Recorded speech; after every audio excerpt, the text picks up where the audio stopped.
right. All right. This is our community's house. We are all guests in it here to serve our community. My name is Mike Little, Mayor for the District of North Vancouver, and so the pleasure falls to me to welcome everybody here for our special meeting of council for Monday, March 6th, starting at 5 o'clock. At this point, I'd like to ask Councilor Pope to read our land acknowledgement. Thank you, Mr. Mayor. We respectfully acknowledge the original peoples of these lands and waters, specifically the Tsleil-Waututh, Squamish, and Musqueam, on whose unceded ancestral lands the District of North Vancouver is located. We value the opportunity to learn, share, and serve our community on these unceded lands. Thank you, Councilor Pope. So just before we get, actually, you know what? Let's get the agenda underway. So Council, there's been an agenda that's been circulated. Any errors or omissions? Hearing none, will someone move adoption? Moved by Councilor Murray, second by Councilor Ma. Call a question on the matter. All those in favor? Contrary minded, motion carries. Thank you very much. So tonight's meeting is called a special meeting of council. And the only thing that sets it apart as a special meeting of council is that back in December, when we set the schedule for the year, we didn't have a meeting set up for this night. So we added this night in the process, and that's why it's called a special. But we've decided that it's largely going to be treated as though it was a public hearing style, because we wanted to hear people's feedback on the budget itself. And so it won't be set up like a regular council meeting where we have a 30-minute of set aside public input time for people to speak for 3 minutes each. We're just going to do public hearing. So we're going to have a comment from our staff, brief introduction, and then we're going to go straight to people talking about budget deliberations.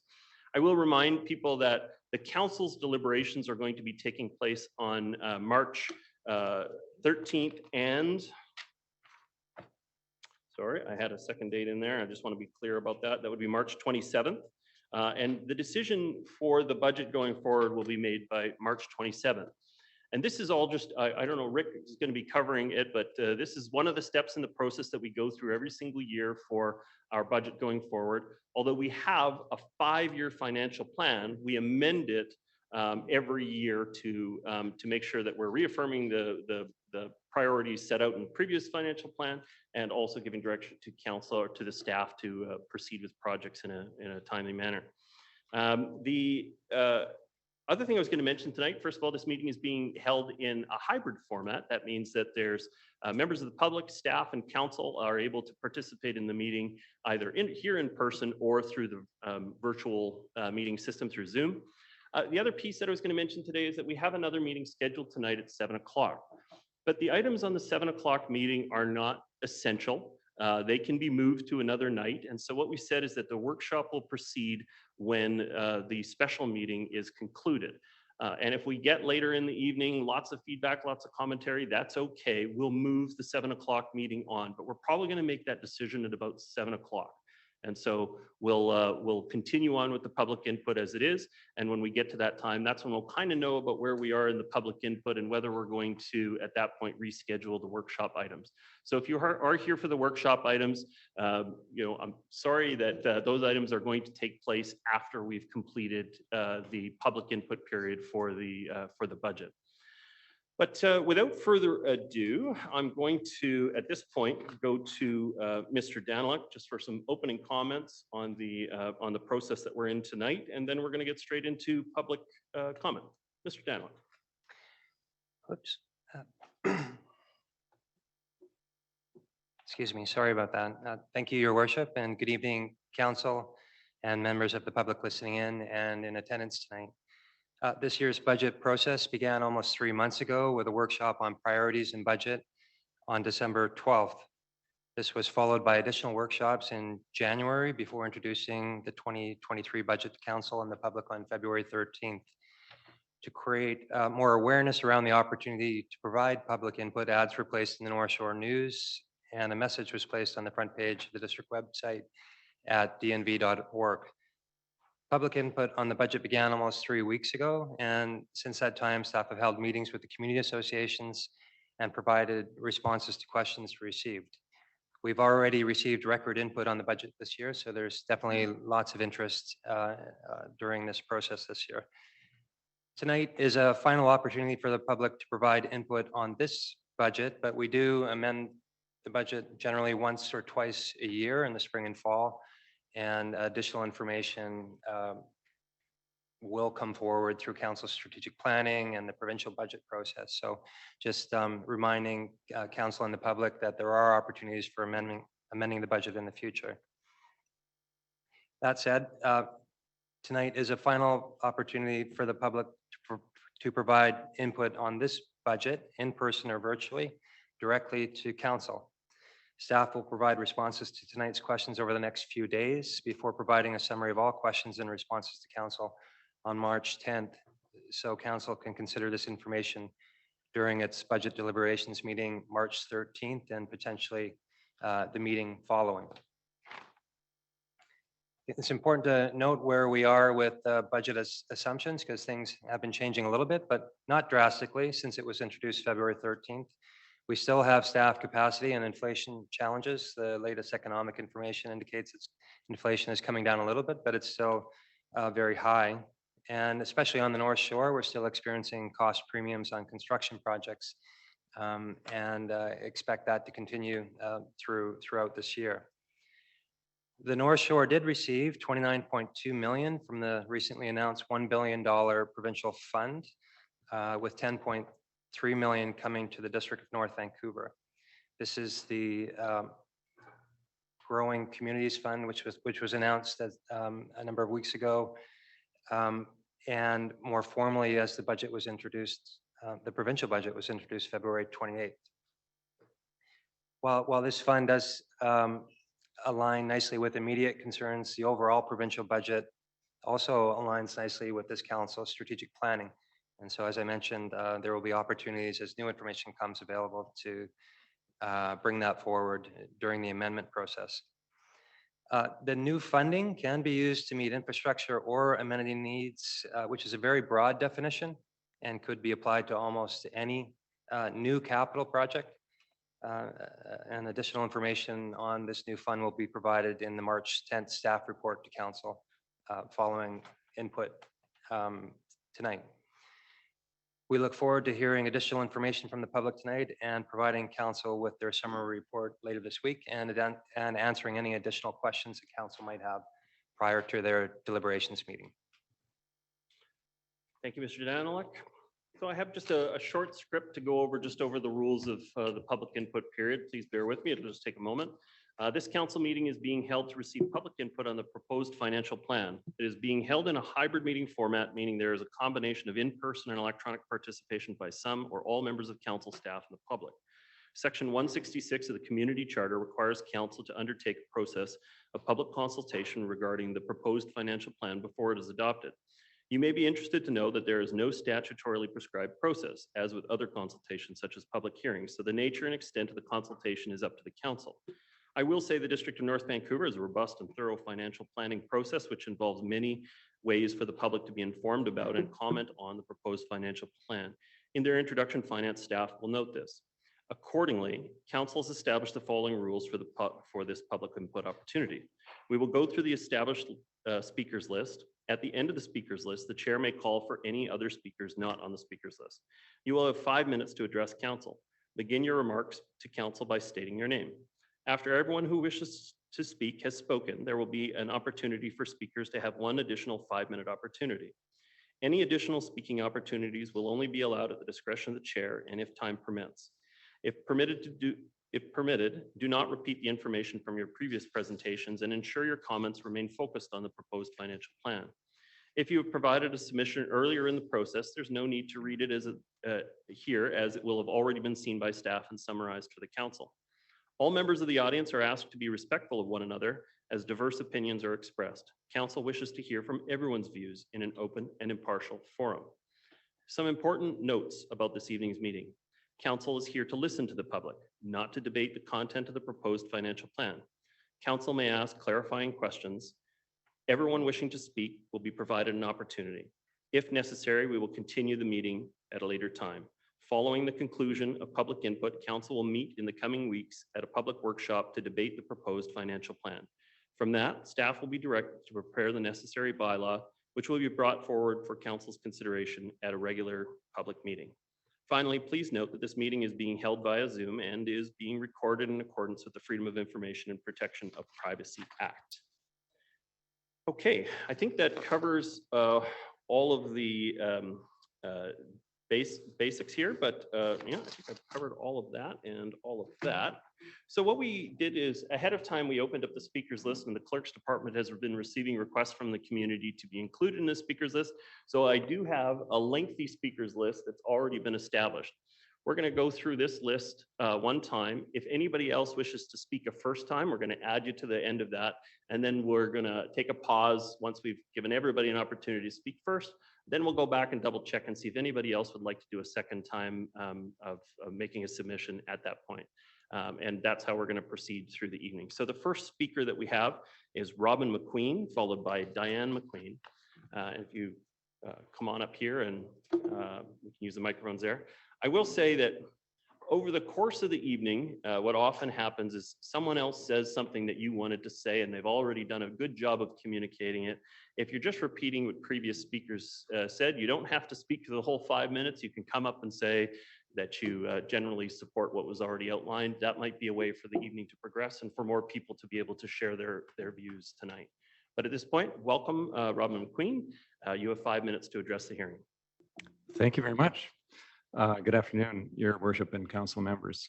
My name is Robin McQueen. I'm a homeowner in Deep Cove. My wife and son and I moved to Deep Cove in 2021 after being homeowners in East Vancouver for 3 decades. And I'd like to thank you for this opportunity to speak against the planned deferral of active transportation infrastructure in the upcoming budget. My particular interest is the bicycle connection from Deep Cove to the Ironworkers Bridge. As this issue has to do with safe bicycle transportation, at this time I would like to suggest that we take 10 minutes of silence to think about the cyclist killed only a few blocks from here this morning.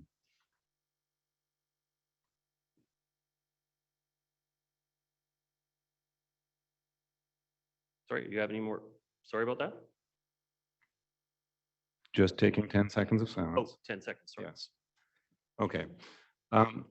I retired last year after working for 3 decades as an instructor at Langara College. I commuted in the city of Vancouver year-round, rain or shine. During my career at Langara, I cycled commuted a distance equivalent to 1.25 times the circumference of the Earth. When we moved to Deep Cove, I soon noticed that the connection to Vancouver's network of cycle routes is very poor. The flattest and therefore most natural cycle route from Deep Cove to the bridge is along Dollarton Highway, but the shoulders are narrow. Sometimes bumpy and gravelly, the road is narrow with only a single lane in each direction, making drivers of cars and trucks having to pass uncomfortably close to cyclists. And I have to say the access past Phibbs Exchange to the Ironworkers Bridge is a nightmare. Improving the shoulders along Dollarton for cyclists would be a huge benefit. Improving the signage and access to the bridge, in my view, is essential for safety. Even better would be the creation of a separated cycling and walking path. I'm sure there are many potential cyclists, including young families, who would not be comfortable cycling along Dollarton as it is now, but would be comfortable cycling on a separated path. Recently, I was dumbfounded to learn that planning for a Spirit Trail connection to Deep Cove began in 2007, and a report on the planning effort was published 10 years ago. The time is past for delay. Infrastructure must be built. Therefore, it is even more concerning to hear that in order to reduce a planned upcoming property tax increase from just 5.5% down to 4.5%, active transportation infrastructure has been put on a deferral list for the next 5 years. A tax increase of 1% amounts to about $2 per month for the average taxpayer, less than the price of a coffee per month. Furthermore, a tax increase of 5.5 or 6% or even 9% is in line with increases in other jurisdictions such as Vancouver.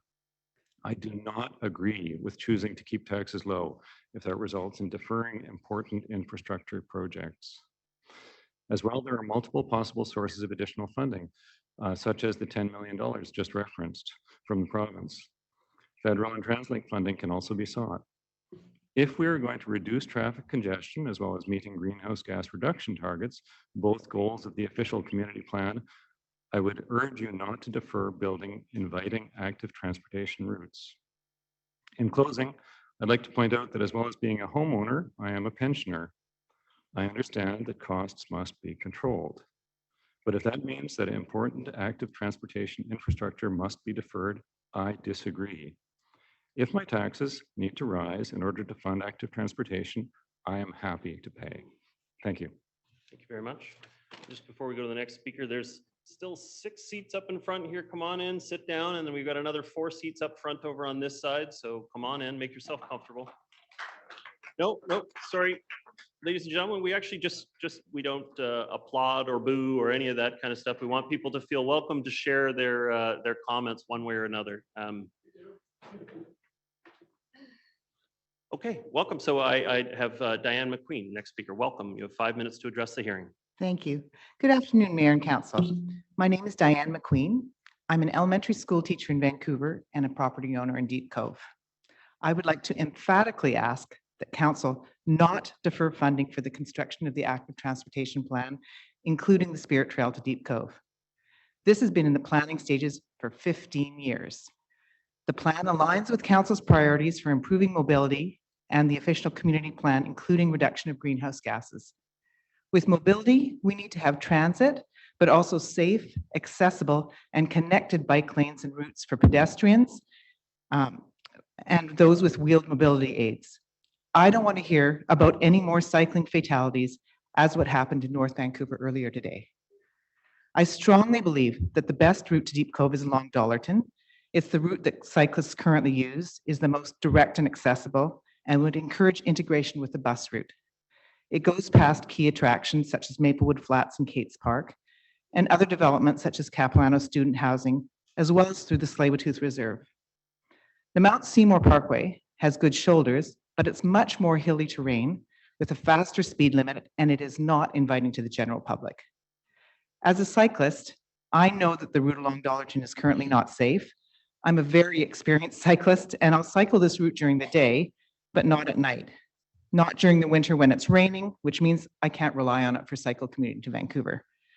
This route is poorly lit and often has very little in the way of shoulders. And as a parent, I can't encourage my teenage son to cycle this route. While I appreciate that Council wishes to be mindful of the overall tax burden, restoring the funding for the active transportation plan is a small cost. Other municipalities are recognizing that to provide community amenities, they need to raise taxes. In terms of return on the money spent, the benefit is immeasurable in terms of safety and community benefit. As well, there are multiple sources of funding elsewhere. TransLink, the province, including its recent announcement of $10 million, and the federal government. But while the City of North Vancouver's website shows that it has so far accessed around $5 million from outside agencies, it doesn't look like the district has. It also seems that a key to building the Spirit Trail is forging a partnership with the Tsleil-Waututh Nation. And I spoke to Councilor Back, and as far as he is aware, since his term on council, there hasn't been any consultation with the Tsleil-Waututh Nation on this issue. And Susie Chant, our local MLA, also says there are untapped opportunities for partnerships. I've worked with First Nations with different government agencies. I know that building relationships with First Nations takes time and persistence. The City of North Vancouver has worked in partnership with the Squamish Nation to get the portion of the Spirit Trail built through their reserve. Can someone please tell me what the real obstacles here are? I have a vision of a progressive council that's made active transportation a priority, where council budgets reflect this priority and all available funds are accessed from other agencies, where council works in partnership with the Tsleil-Waututh. And finally, where within the next 5 years, we see families and people of all ages and abilities out of their cars, confidently cycling, walking, and moving across the district on safe routes that connect them to the City of North Vancouver, Vancouver, and the District of West Vancouver. Thank you for listening. Thank you very much. The next speaker I have is Sean Salas-Lyon, followed by Allison Schoenhardt. Sean Salas-Lyon, joining us virtually today. Yes, can you hear me? Yes, I can hear you. Welcome. You have 5 minutes to address the hearing. Thank you very much to the mayor and district councilors for this chance to speak on this important issue. My name is Sean. I've lived in the district all my life. I know the budget can be a bit contentious, so I'd like to try to draw focus to a somewhat more kind of positive angle. So I don't think many people have talked about, at least not too much, regarding the bike paths, if possible. I've tried to make sure I've included sufficiently new information here that has not already been emailed to council before. So adding to what others have already said, I'd like to draw attention to the benefits that bike paths present to people that don't bike, especially as it relates to their taxes. I'll email my sources after this for those who want to give it a read, but here are the general highlights. First, bike lanes boost retail sales. We can chart this clearly, say with New York City, where they track the impacts of bike lanes on businesses. When compared to similar streets without bike lanes, streets with new protected bike lanes saw up to a 49% increase in retail sales compared to like 3% on the ones without bike lanes. Similar municipal studies confirm this trend, including those in Toronto. New protected bike lanes also create more jobs than roads do. A 2011 US study showed that for every $1 million spent on cycling infrastructure, 11.4 local jobs were created compared to the 7.8 on road-only projects. Now, so bike paths also save money on road maintenance costs. This is the big one right here. We spend in the province here billions of dollars a year maintaining our roads, and nothing destroys roads faster than cars. The heavier the vehicle, the more the road maintenance. Imagine if we're really generous, like hypothetically, we spend say $100 million on bike paths throughout the district. I'd love that, but well, we do have to be a little bit realistic, but let's say we do. And let's say hypothetically, it only takes 10% of cars off the road, maybe decreasing road maintenance by 10%. That would still be a massive, massive savings, especially when you consider the incredibly low maintenance cost of bike paths. But the savings get even bigger when we consider the biggest impact, provincial healthcare costs. To quote from Anna Garrett of the Office of Cycling Superhighways for the European Union, cycling infrastructure is an asset to society. The greatest gains are in the field of public health care, for example, due to reduced sick leave, end quote. Simply put, more people biking means fewer people in the hospital and a healthier population, which in turn saves us crazy amounts of money on healthcare costs. What's more, separated bike paths are great for those who hate interacting with cyclists on the road. Not only will drivers not have to worry about bumping into them, but your commute as a driver will also be faster with fewer cars on the road. To sum up, people who don't bike have a lot to gain from bike paths, especially if they want to save money on via their tax dollars. I'm personally in favor of higher taxes and better services, but even for those who want lower taxes, bike paths just make sense. I'd like to see the District of North Vancouver build a network of world-class separated bike paths. The more people we can incentivize to use these bike paths, the better for those who drive and the more money we'll all save. Of course, I don't have to remind everyone that there are grants available to help pay for this. They've been discussed before. We've already left millions of dollars on the table in previous years, so let's not do that going forward. The district is home to some of the most avid cyclists in the province. We can't afford not to build appropriate infrastructure. Thank you. I appreciate your time. Thank you for your comments, Sean Salas-Lyon. The next speaker I have is Allison Schoenhart, followed by Sarah McLennan. Welcome. You have 5 minutes to address the hearing. Thank you. Thank you. Thank you, Mayor, councillors, for giving me the opportunity to speak today. My name is Allison. My husband and I moved to the district in 2016, and we now live here with our 2 young sons who are 5 and 1 years old. We're an active family. We get out of our car whenever we can, biking, walking, using public transportation. My husband and I both bike or take transit to work. And like I said, when we can, we take our kids out by bike or walking to get around our community. We recently moved to Northlands. We used to live down at Maiden Mountain, and getting onto the Spirit Trail from there was really easy to do. It was safe. Now we're in Northlands area. It's quite frankly terrifying sometimes to take our kids out on the bike. We have we have different ways of putting them on the bikes, and getting down Mount Seymour Parkway is just awful. My son, my older son, can ride a pedal bike, and it's not safe for him to leave his community by himself. We have to drive somewhere for him to be able to bike, which is just ridiculous. We have so many nice places, Deep Cove, Kates Park, Inter River, that I'd love to be able to bike with him, but I can't. I have a friend who was quite severely injured along Mount Seymour Parkway in the bike lane, as well as the predictable and preventable death of the cyclist earlier today on Lonsdale. We need to be investing in active transportation infrastructure. A lot of your reports, plus the speakers that have come before me today, have talked more eloquently than I ever could on the health, safety, environmental, and cost benefits of active transportation investments. I also wanted to highlight the social piece. When you get out of your car and you walk or you bike in your community, you're so much more likely to bump into people. You bump into your neighbors, have short conversations. And with the last 3 years of COVID, those community connections that have been broken, getting those back, like that just cannot be understated. And I really think that I'm coming here to ask today for you to reinstate the active transportation investment in the budget and also to actively and aggressively act on the implementation. We can't wait any longer. Thank you. Thank you for your comments, Alison Schoenhardt. Next speaker I have is Sarah McLennan, followed by Joel Weiss. I think somebody's system has become unmuted. Oh. I didn't touch it, but no, it was mine. Welcome. Thank You you. have 5 minutes to address the hearing. Okay. My name is Sarah McLennan, and I live on Roxbury Place in Deep Cove. A couple years ago, I purchased an e-bike with the anticipation of using it as a supplementary means of transportation for our single car household. And that has been good, except for living where I do, I'm limited by Deep Cove Road or Mount Seymour Parkway. And both have turned out to not be, as other people have mentioned, safe alternatives for biking.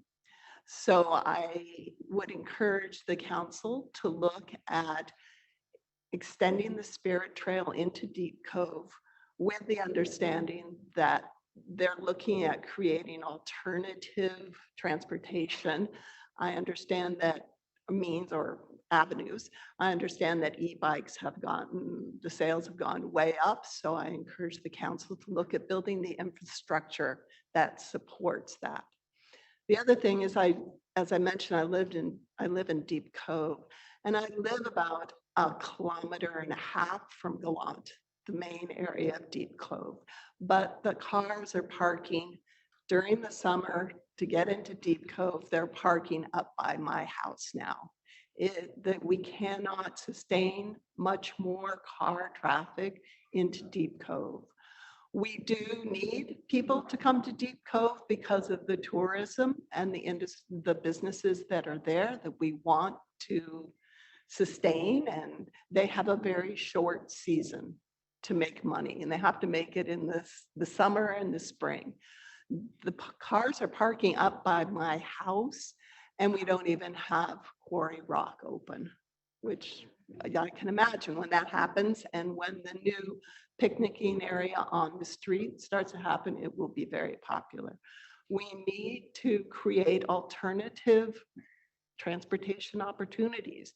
Now, when you come to the Cove, most people are coming for activities. They're coming to bike, to swim, to hike, to kayak. It is a nice mesh to make it that they can bike there. We're not looking at just having a bike trail to go to a neighborhood. We're not looking to build a bike trail to go to an outlet mall. We're looking at a bike trail which has the demographics of really being a viable means of transportation for the people who want to come to the Cove to enjoy outdoor activities. So I encourage the council for those two reasons to consider this and add it to the budget. Thank you very much. Thank you for your comments, Sarah McLennan. Next speaker I have is Joel Weiss, followed by Brandy Scales. I believe Joel is joining us virtually here. Can you hear me? I can. Can you hear me? Yes, I can. Welcome. You have 5 minutes to address the hearing. Excellent. Oh, thank you. Hello, Mayor Little and council members, and thank you for the opportunity to address you this evening, and also for the hybrid option, as I'm suffering from stomach flu today and wasn't able to join you in person. My name is Joel Weiss. I'm a husband and father of 3 young kids and a resident in the Seymour area between Mount Seymour Parkway and Dollarton. And I live less than 100 meters from one of the proposed alignments of the Spirit Trail. My son and daughters are growing up on the North Shore, and each of them has learned to ride a bike in our driveway, but they outgrow the driveway And now my oldest, who is 9 years old, doesn't ride a bike as much anymore because there's an absence of safe or accessible places to go riding out the door of our home. The streets in the district of North Vancouver are for cars. They're steep, they feature blind corners, and have little to no accommodation for the general active transportation or recreation uses. I can see the same conclusion happening for our two younger daughters soon as well, because there's no place for them to ride away from cars. On a handful of occasions a year, we'll load the bikes up into our car and take the kids to the Lower Seymour Demonstration Road or the flat trails near Hyannis Drive on Mount Seymour. To our family and many more from Maple Woods to Deep Cove, the Spirit Trail would mean being able to link up to a safe, active trail for simple, safe family outings, like getting a donut in the Cove or stopping for hot chocolate in the Adirondack chairs at United Strangers without needing to get into our car. There are a lot of young families that are and will be moving into the developments in Maple Woods, and in these medium and high density developments, they won't have access to traditional backyards. And like everyone else who lives in this wonderful place, the North Shore is our backyard, and the Spirit Trail is going to be part of that. Further to this, I work in downtown Vancouver and I use a bicycle as my means of getting to work, and part of my commute requires that I ride on Mount Seymour Parkway. And I find it disappointing after so many years of waiting that the Spirit Trail has been stuck in a circle of study and planning with no tangible plan to build it. The Spirit Trail to me would mean I would avoid the most unsafe portions of my commute in the district of North Vancouver, and I'd be more likely to come home safely to my family. In the District of North Vancouver 2030 OCP, originally dated 2011 and amended in 2021, the plan noted the district's objective is to provide a more complete cycling network that is safe and efficient for both recreational and commuter cyclists. It is now 2023 and nothing has really happened with the Spirit Trail, and this is a pivotal piece of living up to providing the complete cycling network that is safe and efficient. Please reconsider including active transportation commitments in your budget and follow through on your commitments in the OCP and build this trail. And I'd ask that you start this year. Thank you. Thank you very much for your comments, Joel Weiss, sorry about that. Brandy Scales, followed by Peter Richards.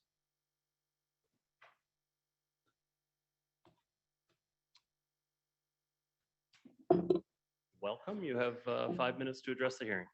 Thank you, Mayor and Councilman. I'm a homeowner in Seymour Heights, and I'm here today to speak about the deferral of the Inter-River AT project.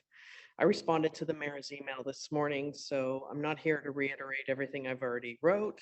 I do hope you all get a chance to read it.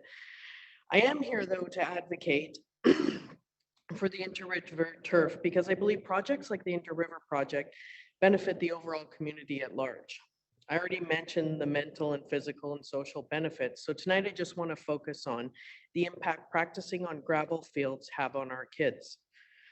It's just not practical to practice on gravel fields anymore. Between the dust and the heavy rain, the fields are not ideal. They're never ideal. The fields also pose a health risk to our kids.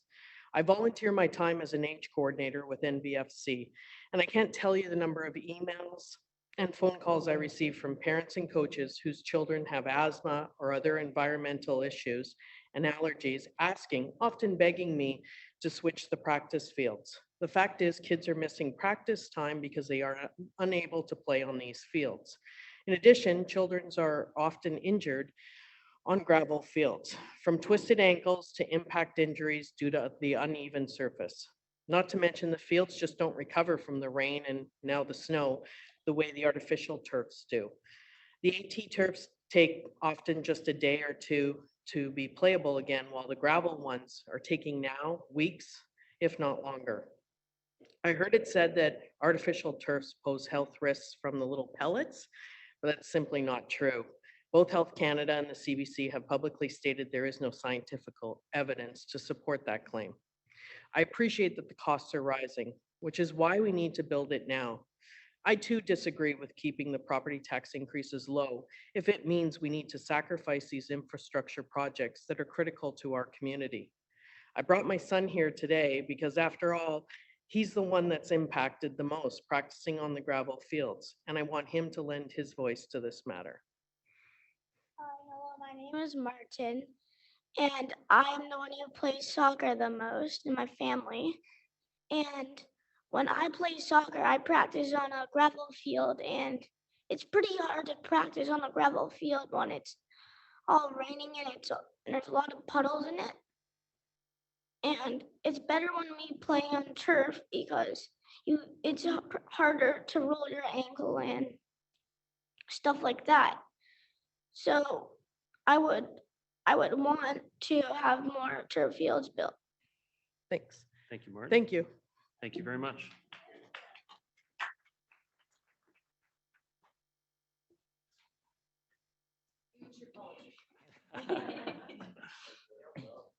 Welcome, Dr. Richards. And then after you, we have Brad Johnson. Welcome. You have 5 minutes to address the hearing. Thank you, Mr. Mayor and councillors. I want to talk about restoring the bike network planning to the budget. This is not just a fiscal budget issue, it's a risk management issue. Why do I say that? Because riding a bicycle on a separated track reduces the risk of cycling injuries by up to 90%. That's what a study conducted by UBC in 2011 showed, and reported that in a letter to the Ontario Chief Coroner, of which I have a copy here. The study analyzed data from 690 cycling injuries and found that injuries were significantly less common in areas with separated bike lanes. A study published in the British Medical Journal analyzed 14 studies from North America, Europe, and Australia and found that cycling infrastructure, including separated bike lanes, reduced the risk of cycling injuries by 50% compared to on-road cycling. And a 2017 study published in the journal Injury Prevention found that cyclists in protected bike lanes had significantly lower risk of injuries compared to cyclists in traditional bike lanes or riding in mixed traffic. This was written before today's sad events. The data also shows that electric bikes are more likely to be involved in accidents with cars than traditional road bikes. They're faster, heavier, and may be ridden by older and less experienced riders, leaving less margin for error. And we're seeing more of these accidents. The likelihood that we will see more powered riders on major roads is increasing, and accidents will certainly follow them. Accidents aren't obviously planned to occur, but we can design our way around them by intelligent design. Now, do residents of your district feel safe on the roads cycling? And the answer is clearly no. You had a study which was commissioned, the last study commissioned said 3% of your responders felt safe on your roads. 80% feel unsafe, and that's shameful. I think you should correct, and I think you would correct that if your motorists felt the same way about their driving around in their roads. Why should we treat cyclists differently? So let's get specific about recent road deaths in Vancouver. In 2013, Antonina Scolias fell into the path of a bus from the elevated sidewalk on the Stanley Park Causeway. It was the second similar accident in 3 years along the same stretch. There was another female who was knocked onto the road by a speeding cyclist, and as a result, a fence was finally installed to separate the bikes from roads. Closer to home, Mike McIntosh, who was a 55-year-old experienced cyclist, swerved to avoid an opening car door on Esplanade, and he was crushed by a dump truck. He left behind a wife of 15 years. North Van City is now in the final completion stages of separated bike paths along Esplanade where the accident occurred. So what's common to all these accidents? Well, all the families called their lawyers. Now, I've heard it said from a council member, if we build it, meaning bike lanes, the bike riders will not come. Well, sadly, victim families do come. They come with their lawyers. They come with the research staff who will scour your deliberations and your budget discussions. They'll come with the disability consultants and the rehab teams, the PTSD counsellors, and the cost of care consultants. And I don't need to tell you how expensive this gets. It's not just the settlements and people die. Cost of care awards for maimed survivors are orders of magnitude greater. And it's also the legal costs on both sides, which can be eye-watering, time-consuming, and it doesn't matter if you win or lose your case. So in the end, it's not just a risk management issue. It's a fiscal issue too. So do the right thing, restore the bike infrastructure planning, and let's get on with it before the lawyers make you. And future taxpayers will thank you for it. Thank you. Thank you for your comments, Peter Richards. Sorry? Thank you for your comments. Thank you. The next speaker I have is Brad Johnson, followed by Madeline Costanza. Is Brad Johnson here or joining us virtually? If you're joining us virtually, Brad, and you don't have a name that matches, if you can raise your hand perhaps, or maybe you're one of the call-ins. I don't see a name that matches that. So what I'm going to do is I'm going to mark it and we'll return and check back in with Brad Johnson at a later time. The next speaker I have is Madeline Costanza, followed by Jana Medill. Welcome. Thank you, Mr. Mayor. Thank you, Council, for the opportunity to bring my perspective to this meeting. I'd like to remind all of you about another active issue. I noticed a lot of soccer and hockey players behind me. Almost everyone running for council in the past race supported the new ATF at Handsworth along with the regulation size track. And yet it is a gaping hole in the current budget. There is not even, if I'm correct, there are not even funds to study the matter and advance the planning for it in the current budget. I'd like to ask you to consider your role as the convener of this community. We have the North Vancouver School District ready to present a considerable amount of money to advance this goal. But we need to be a good neighbor to all of us, to North Vancouver School District. But beyond that, I also work at an independent school, and independent schools in this area had used that track and field facility extensively. In addition to there being a real dearth of soccer opportunities and soccer pitches per soccer player in North Vancouver, there's an even leaner number for track users.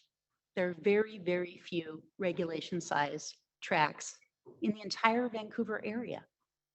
So I urge the council to reconsider their commitment, their stated commitment to that goal in this budget.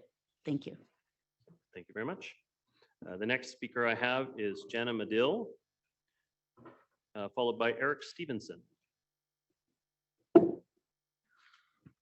Welcome. Thank you. Good evening, councillors and Mayor Little.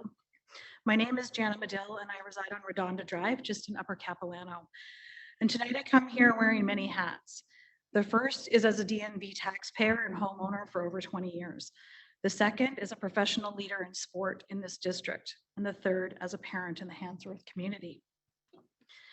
As we prepare to celebrate International Women's Day this Wednesday, I wonder if council knows that the DNV is home to the largest female-first soccer club in the country. North Shore Girls Soccer is more than just a place for our 2,500 girls and women to train. We are a force in the movement for equity in girls in sport. And we do not see evidence in the budget that our community leaders feel the same. The fact that new fields are not actually being built is impacting our ability to grow, which results in less home-based access for the girls and women of North Vancouver. As a club, we will continue to forge ahead, but our location is a challenge as we do not have enough fields, let alone for year-round season play, but to build sport tourism in our community and host tournaments and large-scale camps. As the executive director of North Shore Girls, I can tell you that in the 12 years that my own daughter has played, the club has paid an estimated total of just over $2 million to the district to support both maintenance and development of fields. In that time, we have only seen 2 new fields. In that same time, our own club had the foresight to determine the need, raise the money, and build an indoor field. The North Shore Girls bubble has been operating for over 10 years now and at 90% capacity, is now at 90% capacity. For 15 hours a day, 7 days a week, almost 10 months a year, we provide a much needed field time for adult and youth programs. If a small community not-for-profit organization can think and act like this, I ask the district, why can't they? I have seen firsthand the impact that restricted playing times on grass fields and limited access to artificial turf has on youth, and particularly on access for girls. While I do applaud you for reconsidering the addition of the Handsworth Field project, I strongly urge you to increase the funding. In the last 5 years of high school sports with 2 children at Handsworth, I have personally enjoyed 20 seasons of outdoor-based teams, but only 1 season was actually played at Handsworth. The most disturbing part of this is the impact it has on girls' teams, who due to limited playing time on grass as well as the sports they play like field hockey, the girls always train off-site and they train at 6 to 8 in the morning. The current funding levels for Handsworth will not see a proper artificial field built for at least another 6 to 7 years. And this means that the students and the teams in the Handsworth community, one of the wealthiest in the district, will have lost their field for training for over a decade. It is not acceptable. Grass is not acceptable. But funding for turf or for Handsworth is not enough. The funding as allocated in the budget does not grow playing time. At least one or more artificial turf fields projects have to move to play ready during this budget cycle. Projects like Inter-River, already promised to our athletes, need to be built. New projects like the conversion of Myrtle and Kilmer to artificial turf need to begin. The timing of repairs for the current fields like Griffin and Windsor need to be funded accordingly to avoid a net loss of playing time. One new field adds up to 2,100 annual hours of premium weekend and evening time, and this means additional training for almost 3,000 players a week in the district. I urge you for the vision of this budget to be bolder, for the new community provincial fund to be appropriately allocated to recreational infrastructure, and our taxpayer increases be aligned to opportunities for our future and that of other districts. Each delay and deferral of cost taxpayers, each deferral and delay cost taxpayers more overall. Please reconsider your 5-year allocation to ensure that new artificial turf fields are actually built in this community. Thank you. Thank you very much, Jana Medill. The next speaker I have is Aaron Stevenson. Clarification on what? There we go. Can you hear me okay? Hold on just a moment. There's a question here. I just wanted some clarification because she went really fast and I didn't quite hear the number. Is that okay? Oh, so the addition, if there was a turf field, there would be additional training of 3,000 players a week? Yeah, an additional turf field will give approximately. Very sorry, Ms. Medill. I have to get you on the microphone if I can, just because there are people participating from home. Thank you so much. Sorry. Thank you, Councillor Pope. Yes, the calculations that we've done suggest that an additional turf field will provide up to 2,100 annual hours of prime time, evening and weekend. That does not include daytime student hours if it's on a school ground. And that equates to new and or additional training for almost 3,000 players each week or 160 teams. Thank you very much. Here. Okay, the next speaker I have is Eric Stevenson, followed by Michelle Sheardown. Hi, it's actually Aaron Stevenson. Aaron, sorry. Not an Eric. I misread that. Sorry about that. And welcome. You have 5 minutes to address the hearing. Thank you. Good evening, Your Worship and council members. My name is Erin Stevenson. I've been a resident of the district for the past 17 years. I'm a parent to 2 teens who play soccer, and I'm a member of the Handsworth Pack. And I just want to thank all the people for coming out and speaking tonight. I think it's pretty special. So my dad always said to me when I was growing up that if you don't vote, you can't complain. And in October, I voted for 7 people who campaigned on a pledge to support Handsworth turf and track. So I'm here to provide some feedback. To see that the district has allocated a mere $200,000 a year for 5 years, equating to not even 1/5 of the current total projected cost in the current proposed budget, is beyond disappointing, as this figure is beyond insufficient to see this project to fruition. It's a limp in at best. In a recent email, Mayor Little identified many challenges about the project. What it read as were many excuses as to why the district isn't making Handsworth a priority. Citing slow population growth and diminishing school populations, true challenges with concurrent issues like affordable housing, and yes, as we all know, costs are rising. The email was rife with constraints, but it was lacking solutions. We elected you to be our proxies for action, not to provide excuses for inaction. And if not you to get these projects done, then who? But we've just received great news. Handsworth is a shovel-ready project and a gift of $10.25 million earmarked for projects just like this has just landed in our laps from the province. It's not often that the stars align like this. Opportunity has knocked, it's time to answer. Current and future Handsworth students, athletic clubs and sports teams, even seniors who just want a safe, even surface to walk, deserve a playable, usable field and track, as others across the district have access to.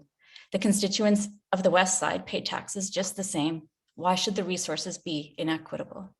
Many of us would not be who or where we are today without access to sport, but the benefits and opportunities with a turf and track extend beyond that. For my family alone, a local turf and track would eliminate several return trips from the West Side to Windsor each week, reducing some of that gridlock on the cut. Local businesses will see increased patronage from visiting teams on weekends. Running and walking groups will head to local coffee shops after putting in those steps. Large-scale tournaments can take place across our beautiful North Shore, as is done in other municipalities. The benefits are far-reaching. Please utilize this gift from the province and commit to fully funding Handsworth Track and Turf. Thank you. Thank you for your comments, Aaron Stevenson. The next speaker I have is Michelle Sheardown, followed by Easton Smith.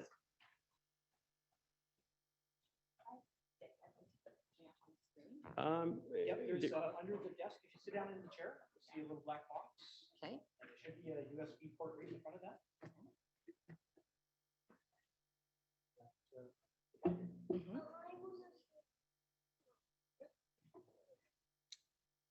But now I don't, oh, okay. I don't want it to autoplay.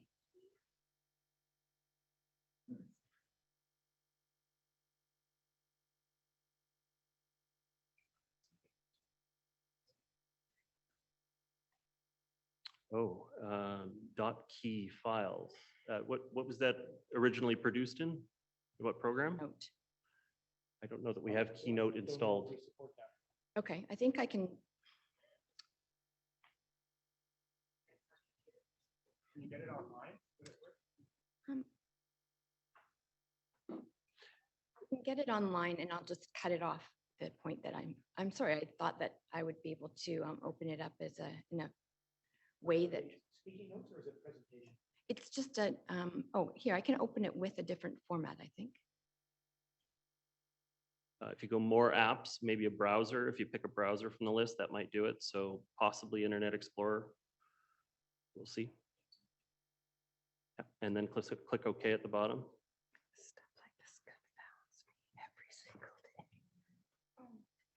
Okay, no, I won't do that. Sorry. Now I've messed it up. Yeah, no, I can't get out of this. Click continue anyway, but we can, sorry, it's going to do a whole It's setup. okay. So I'm on here. Can I just go into?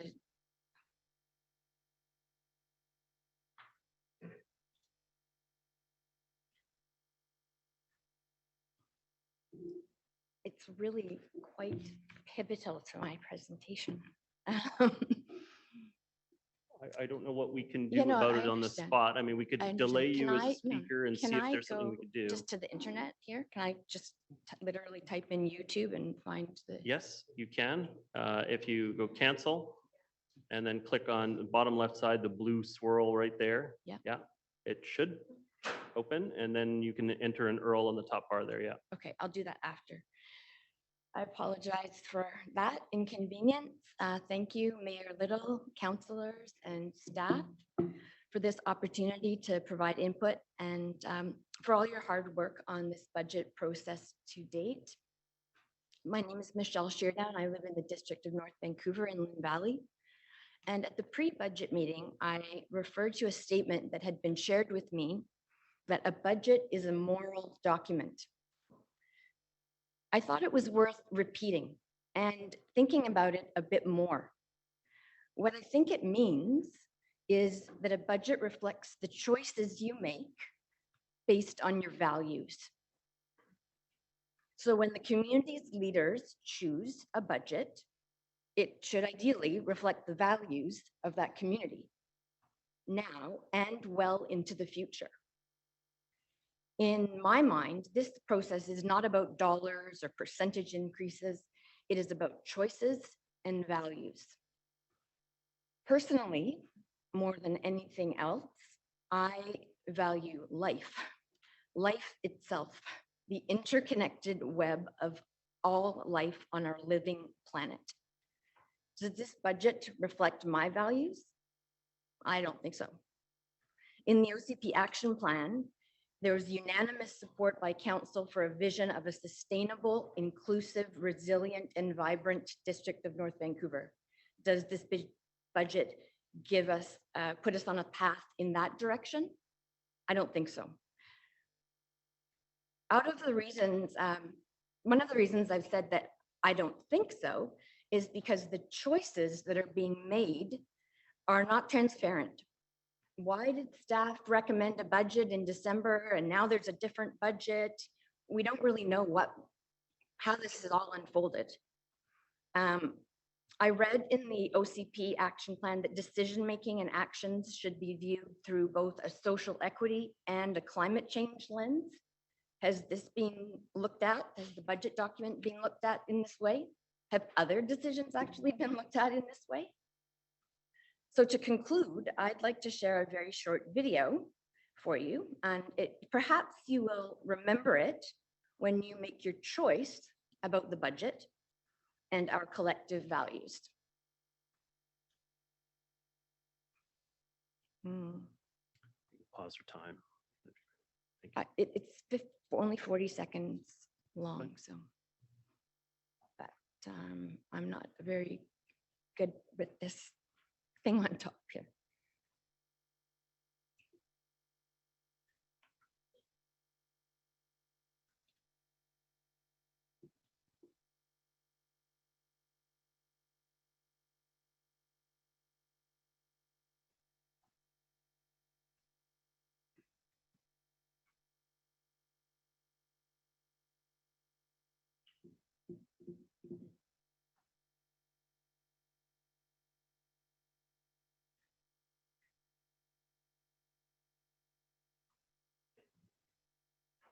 No, that's too big of a file. Can we assist in some way? I think I've just about got it. It's one of these. And I'm still going to get in under my 5 minutes. Yeah, Oh, yeah. perhaps in the URL at the top bar, the one just above that, actually, well, that'll do it too, sure. Yeah. So Oh, here. Okay. Thanks.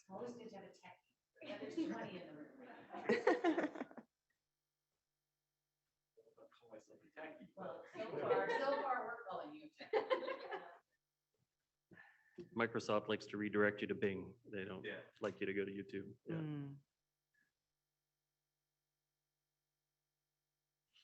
Okay, well, this isn't the version that I had, but it will suffice.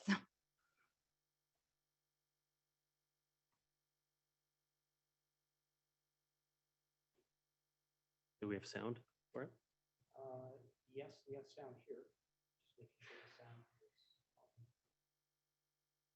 Okay, can you just pause for a sec here? Click that. But that's not the only thing. Bottom right corner, I can see that the speaker is muted. There you go. Keeps me up at night. Okay, well What then I'm can going to I go do? back. Am I If doing you want to it? restart, there you go. That's Yeah. fine. Good. Takes a village to get a presentation up. If you want a full screen, you're welcome to. It's bottom right of the viewable. I think this question of what can I do for environmental sustainability and social justice is one of the deepest questions that a person can be faced with. And I think this is an individual challenge. This is the kind of thing that keeps me up at night. What can I do? Am I doing the right thing? Am I doing enough? How can I use my resources, my creativity, my situatedness to work for social and ecological justice? So I think this is something like a spiritual challenge. This is something like a spiritual calling. This is a meditation. This is not some simple question. This is something that cuts to the depth of what we want our lives to be about. What do I want my time on this planet to be about?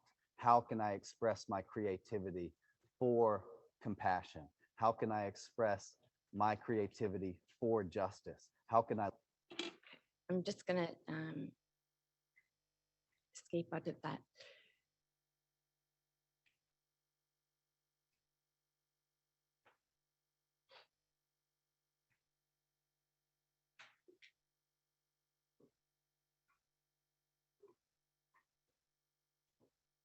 While she's sorting through that, can I ask a question? I was wondering, point of order, if it's possible to enable or allow people with children who've come with children to speak ahead of others on the list, or if that's equitable, I don't know. But it's very hard for parents who bring their kids and want to speak and they have to get them home. We've already lost a parent with 2 or 3 children. It's 3:23. We can do that. I mean, as a general fairness, it's first in, first out, people sign up. But I hear your point. And so I guess we'll let the room, I'll come back to it as soon as we finish this presentation, but I think it's a fair point. Ms. Sheardown, go ahead if you'd like. This is finally it. I'm really sorry because I thought it was going to come together so nicely. Just again, to conclude. We're in no rush. You're doing just fine. Yeah. Okay.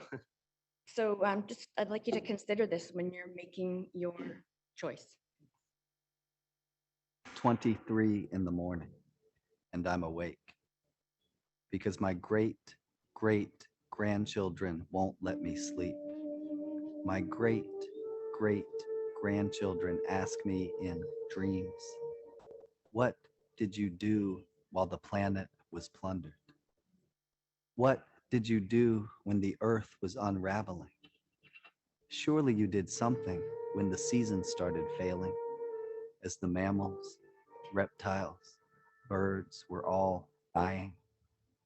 Did you fill the streets with protest when democracy was stolen? What did you do once you knew? Thank you. Okay. Thank you very much. So on that question, I mean, we normally, because we've told people that they can speak in this order, I'm wondering what's the most fair way to proceed on saying, you know, generally we work by the consent of the room. Is council okay with me seeking, if there's parents who got to put kids to bed, to move them further ahead in the lineup? I'm checking with council specifically, so council's okay with that? You're okay with that? Okay, so at this point, so if people are keeping score of where we're at in the list, we're at number 13 here. So I'm wondering if anybody with kids would like to move a little further up, and ideally, let's do this in the order of names. And what's your name there? Claudia Pisani, number 19. 19. Is there anybody else wishing to move ahead just because so they can get kids home? Yeah. Okay, that's fine. Claudia, welcome. Come on up. No, that's fair. We actually really enjoyed virtual meetings during COVID in one sense, because it meant that families with kids could participate whenever they chose to and follow the meeting. And it was easier when you have to ask people to come out and stay for the whole evening until they have an opportunity to speak. I know it's hard for young families. I've been there.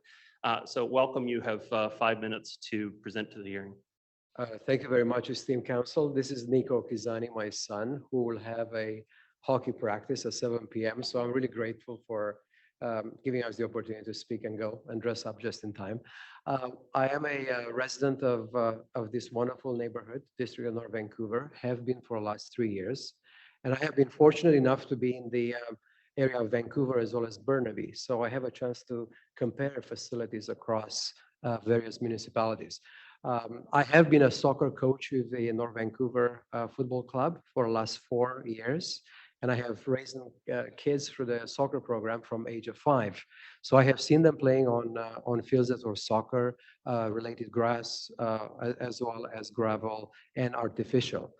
So what came to mind today is the fact that if we don't do anything about our infrastructure, which is building more artificial turf fields, we're going to have to be faced with the same problem down the road. Community will grow, and someone pointed out the inflation. And the thing is, as far as I'm concerned, I mean, I know we may have $100,000 for a cup of coffee 10 years from now. So what do we do if the cost of building infrastructure will go higher and higher and higher? So at some point, we'll have to look at these artificial grass fields and do a bit of a cost analysis as to how they relate to a regular grass field. We have the luxury of being British Columbia, but the weather is not conducive necessarily to soccer here. We absolutely need those type of fields to operate a soccer facility. And there's more than one club here. There's lots of people who came out in big numbers to help and support. So number one, if we have a few more facilities that will give you track and field as well as artificial grass, your cost of maintaining regular grass would go down.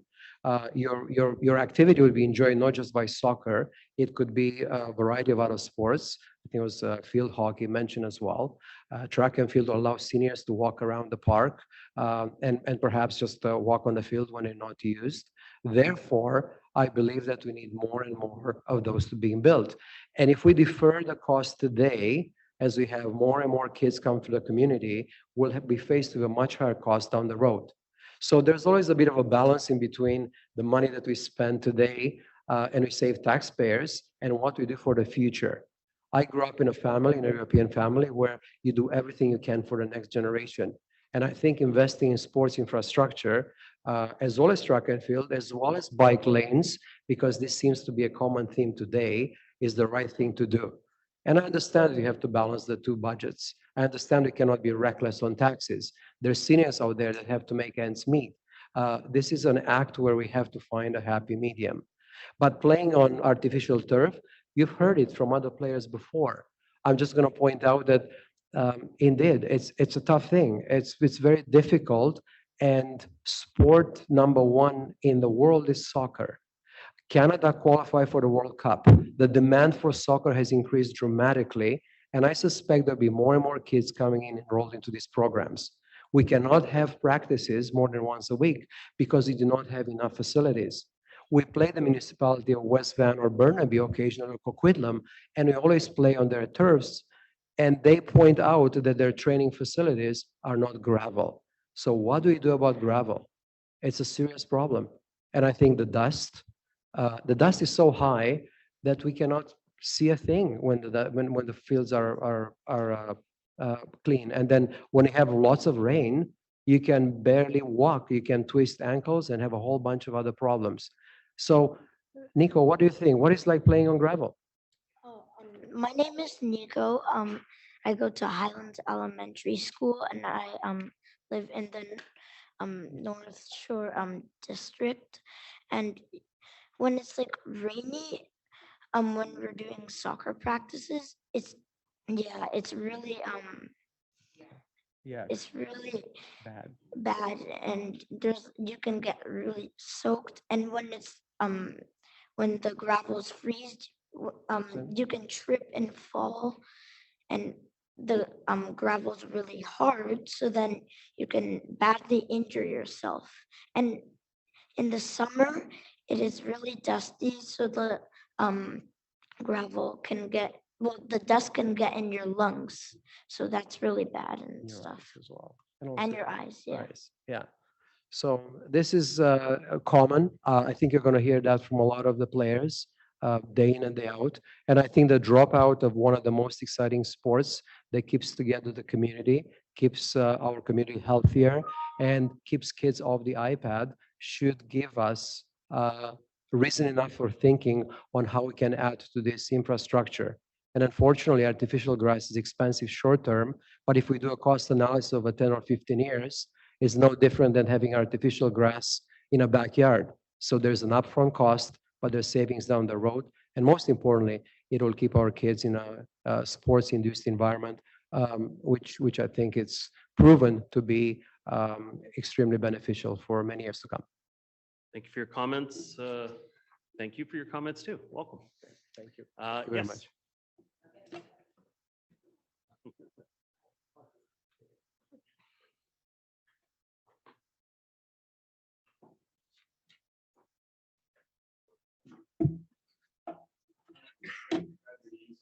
Move you out of line. My name is Tammy Fenrick, number 17. Yep. You can stand in the middle between two. Thank you for allowing us to speak with you all today. My name is Tammy Fenrick, and I'm a district resident, mother of 3 wonderful children, 2 of which are here today, retired RCMP officer, and I currently work as a court liaison officer for the city of North Vancouver. I spent most of my adult life concerned about the safety of others. When I see not only my own children, but others playing on gravel fields that are unsafe, I am concerned for their safety. I was in this room 5 years ago supporting and advocating for artificial turf at Inter River. The safety of our children is also a reason I joined the board of directors for the NBFC. I care deeply about getting our kids off unsafe gravel fields and onto appropriate turf fields for their safety and their athletic development. That is what our kids of today and future kids who live and play in the district need and deserve. And so other than just myself speaking about this, here are two young gentlemen who are greatly impacted by the gravel fields and the lack of artificial turf. Hello, my name is Cash Fenrick. I've been a part of North Vancouver Football Club since I was 4 years old. I play for the 09 BCSPL team, and I go to Handsworth Secondary, and I'm in grade 8. Years ago, I sat in this room with my mom and my teammates where you promised 2 turf fields at Inter River. Now, all those years later, we don't have any new fields, and it looks like we won't be getting fields anytime soon. Not only have you not fulfilled a promise, you've lost the trust and upset many people in North Vancouver. When William Griffin goes under renovations, we will not have enough field time to go around. The highest level of teams on the shore, like myself and a bunch of others, will have to resort to playing on gravel or having the field split into quarters. In North Vancouver, gravel is a less than desirable surface to play on. With all the rain we get, puddles and divots form. When the puddles and divots form, kids trip, twist their ankles, fracture arms, etc. I've witnessed it countless times. Gravel is not suitable for soccer or any other athletic sports. With the little time for fields in North Vancouver, my team has to practice in West Vancouver at Ambleside 1 day a week. And as a North Vancouver-based team, I feel that we should have enough field time to practice in North Vancouver.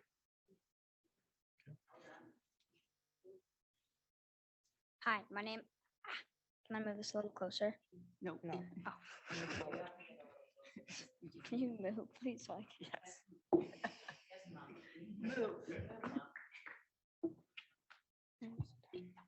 Hi, my name is Lennox Fenrick, and I play for NVFC Select, Team Napoli. For all my soccer career, I've had to practice on gravel fields. I've seen other play on gravel fields because other sports like football get the turf instead of us. I've seen kids get hurt and wreck their cleats on gravel because of the puddles. I'd like to practice on turf. Thank you. Thank you very Thank much, Lennox, Cash, and Tammy. Thank you very much. Okay, I'm going to return back to the regular speaking list unless we have another family that with kids. Okay, so returning back to the regular speaking list, I have Easton Smith followed by James Carter.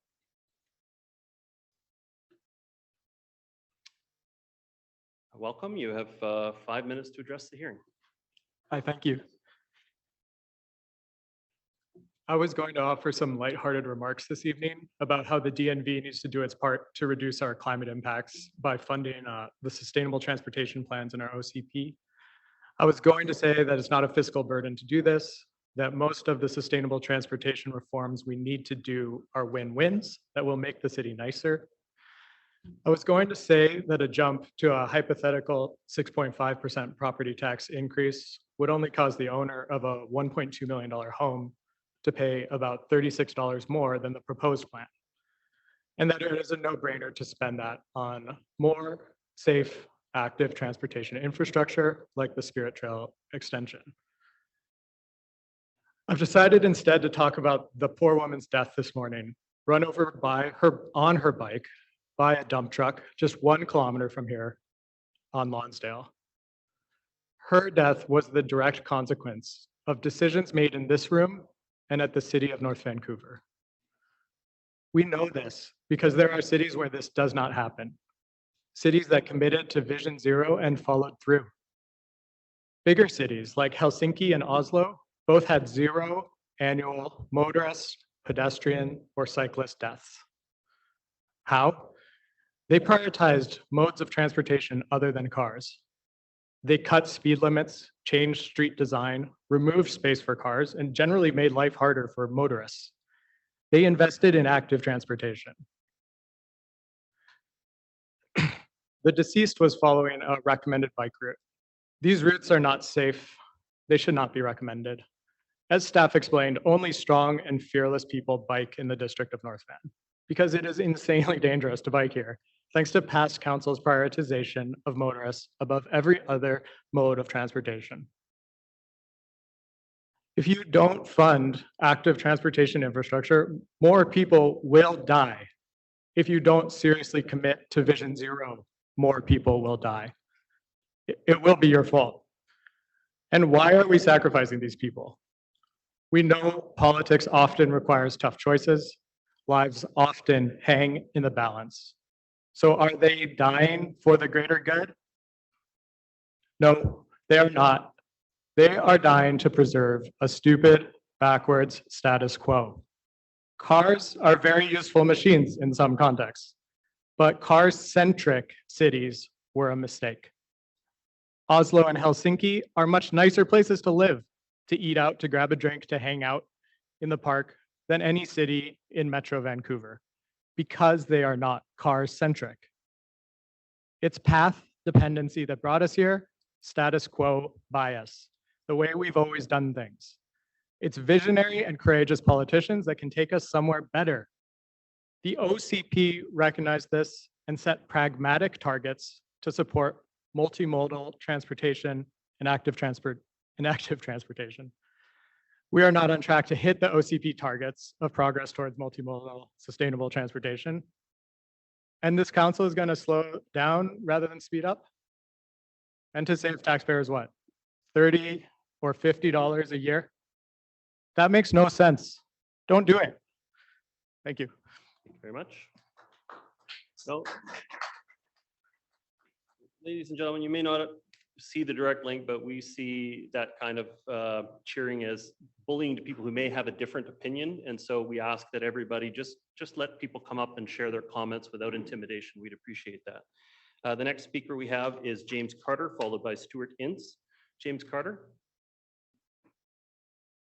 Is James Carter a virtual attendee?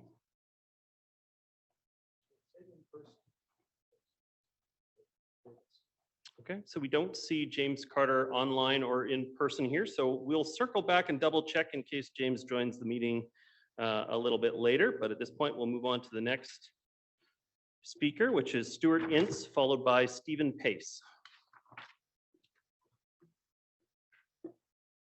Welcome, Stuart Ince. You have 5 minutes to address the hearing. Thank you, Mayor and Council. My name is Stuart Ince. I've been president of NVFC for the last 11 years, and I just want to thank you for allowing the kids to come up and speak first. It really gives me a great deal of pride that they're able to do this. What we strive to do within the club is to build character and to build great young men, and I think you've seen an example of that tonight. I've been advocating for the whole of the last 11 years on behalf of all sports field users for better playing surfaces and facilities. What I want to focus on tonight is intent. To date, this whole budget process, presentation, communication has frankly been poorly handled. You can see this by the number of comments that we've had tonight and the number of letters that you've received in writing. I do then want to thank some of the council members for reaching out to me personally on this topic. So back to intent. In the published plan, it says up front, this plan advances the draft priorities currently under consideration by council through its strategic planning process. In your letter, Mayor Little, to the many residents that wrote to council on the topic of turf fields, you stated a commitment to amateur sport. I don't see that. In fact, I see the opposite. To support 8,500 sport field users in North Vancouver, we have 2 full-size and 1 partial-sized turf field in the district. I do not see a commitment there. We are cramming kids onto the meager allocation of turf that we have. Our spring academy is already 114 oversold, including 12 goalkeepers. What do we say to those kids? They can train on gravel because they're not allowed to train on grass. We can't do that. The lucky kids who are in the academy will share a field with approximately 96 other kids. Think about that for a minute. That's 9 full-sized teams on one field at the same time. In 2018, council turned down the two-field option at Inter River. No commitment there. For the last 5 years, I have consistently let council and staff know that my club alone has $2 million set aside in a capital reserve fund. We are willing to partner with the district to add more turf fields. Not once has anyone reached out to engage us on this. How can this be when you say there isn't enough money to go around? I also want to dispel the mistruth that we have been asked for exclusivity of such a field. I have never said that. It is district property and we will take our fair share of the allocation. In 2014, you agreed with Sports Council that the $28 million developer community fund would replace the Sealand field with at least one or more turf fields. This is documented. Where did that money go and why didn't you honor that commitment? You say you are allocating $40 million in this budget to sports fields. Where? Does this include the 10 years of field user fees you have been collecting for Windsor and William Griffin all rolled into this budget? Because it shouldn't. How has that money been spent? Why is there $3.1 million being allocated to put a park in Delbrook next to a park that's already there? On Friday, the provincial government announced $10.25 million to go towards enhancing infrastructure such as recreational facilities. Bowen Marr said you are going to have to demonstrate you can be trusted. 3,222 voters have signed the sports users petition to build Inter River now. What I am asking you is to prove to the citizens of North Vancouver you have a commitment to amateur sport. Earn their trust. Remember, these are taxpayers' dollars. Do what you said you would do. Commit to Inter River this year and to discuss the conversion of other gravel fields that your staff has proposed. Thank you. Thank you very much, Stuart Ince. The next speaker I have is Stephen Pace, followed by Lori Parkinson. Hello, thank you very much for having me today, as I really appreciate it. During this session, I would specifically like to speak to the issue of turf fields in North Vancouver, mainly the field at Handsworth Secondary School. I would very much like to advocate for a turf field and track at Handsworth Secondary to address the needs of our school community. I strongly support the further funding of a track at Handsworth, but will spend most of my time speaking to a turf field as I have more experience in dealing with sports that use turf and grass fields in the district. I also apologize if I'm repeating a few points as I was in a meeting prior to this little session right now. So my name is Stephen Potch, and I am a science teacher and member of the school leadership team at Handsworth Secondary School. I am also a coach and teacher sponsor for many of our teams, including Ultimate, girls basketball, and volleyball. I was also the athletic coordinator at Handsworth from 2020 to 2022, which ironically coincided with our move to the new school building. Finally, I've been a member of the Handsworth staff since 2018, which allowed me to see the before and after regarding our field situation at Handsworth, and finally our move into the new school. For those that are unaware, Handsworth used to have a grass field and track prior to our move into the new building, but has only been budgeted for a grass field with our new school build, which is currently still covered with dirt and snow right now. Our previous track was the only full-size track in North Vancouver, and its absence has left a gigantic gap in our community as it hosted countless meets at the school, district, and community level. This is a very unfortunate situation, considering that all the North Vancouver secondary schools have received turf fields as part of their own rebuild or upgrades. That aside, grass fields, while being a pleasure to play on, while properly maintained and serviced, have a major disadvantage in the amount of actual usable time during the year, particularly in the winter and spring seasons, like right now. Grass fields are routinely closed for activities such as high school sports or club usage. Currently, due to the inclement weather, all of our outdoor sports teams have been unable to practice or play games, negatively impacting all of those students. That being said, do you know which fields open today? Turf fields. Those fields, namely Fen Burdette and William Griffin, were finally open today after the snowfall, allowing people to use them. That being said, all of the grass fields in the community are still closed. Last year at our Ultimate North Shore playoffs, all the grass fields were closed at Inter River at the last minute due to rainfall, leaving our league coordinators scrambling for more space. We ended up having to use turf fields at Carson Graham, Fen Burdette, Sutherland, and Windsor to continue the tournament. This year coming up, these league managers are already booking multiple fields just in case this situation arises again.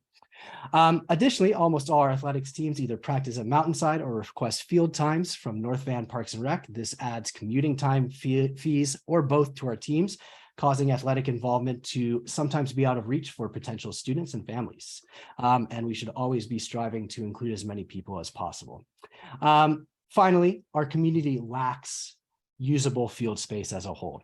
Grass fields are typically reserved for games, burdening our already limited resources for turf fields. We should be encouraging our children to become more active at young ages, but more and more do these same individuals need to travel to West Vancouver, Vancouver, Surrey, or Langley to have their athletic endeavors met.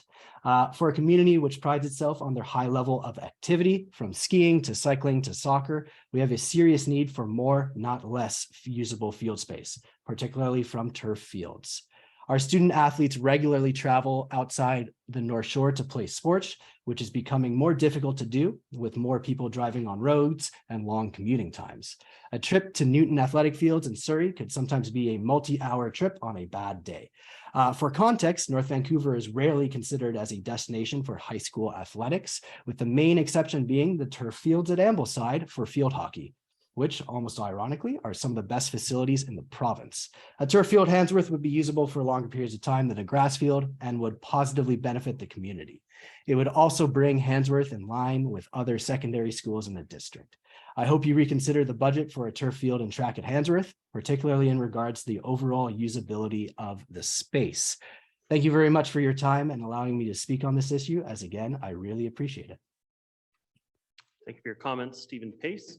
I just want to pause for a second. So we weren't able to get the video on. Is that something we can fix? We're working on it. Okay. Okay. Tried a few things. We've tried a few more things. Okay. So the next speaker I have is Laurie Parkinson, followed by Dean Crawford. We're going to try and fix the IT issues while we're talking to you. So welcome, Laurie Parkinson. You have 5 minutes to address the hearing. Thank you, Mayor and Council. I won't be using the technology. Thank you for allowing me to speak. My name is Laurie Parkinson, and I've been a homeowner in North Vancouver for 30 years. I'm here at the meeting tonight because of the beautiful Spirit Trail, with bikes separated safely from traffic.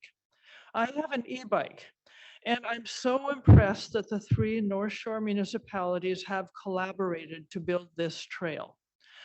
I really enjoy the trail. It's so safe for bike riding, and most of it is even scenic.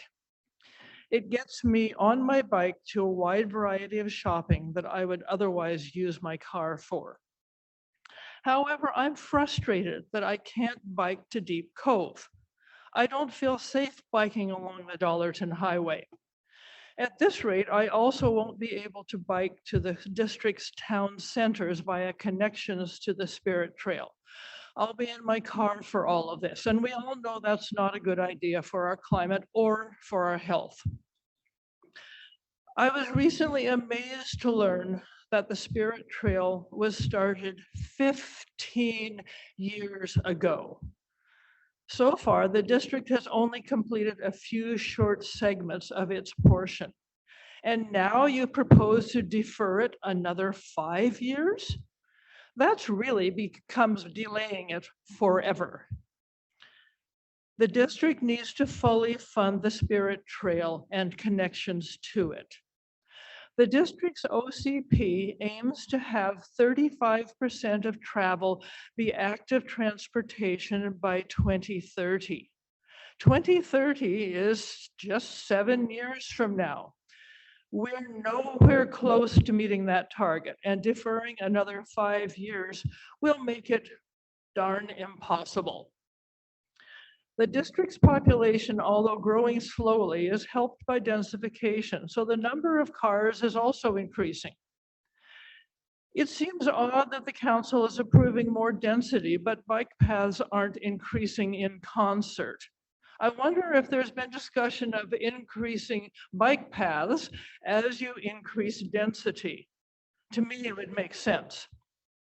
One bike equals one less car on the road. Recently, $4.5 million was returned to the active transportation budget. That's great, but it will only cover 1/3 of the deferred cycling projects.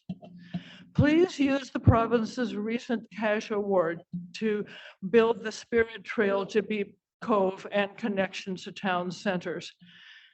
And please fulfill your commitments to your constituents and to the other 2 municipalities on the North Shore to finish the Spirit Trail and links to town centers. Again, one bike equals one less car on the road. Separated bike lanes equals biking safety, and that's really important given we lost a life today due to lack of separated bike lanes.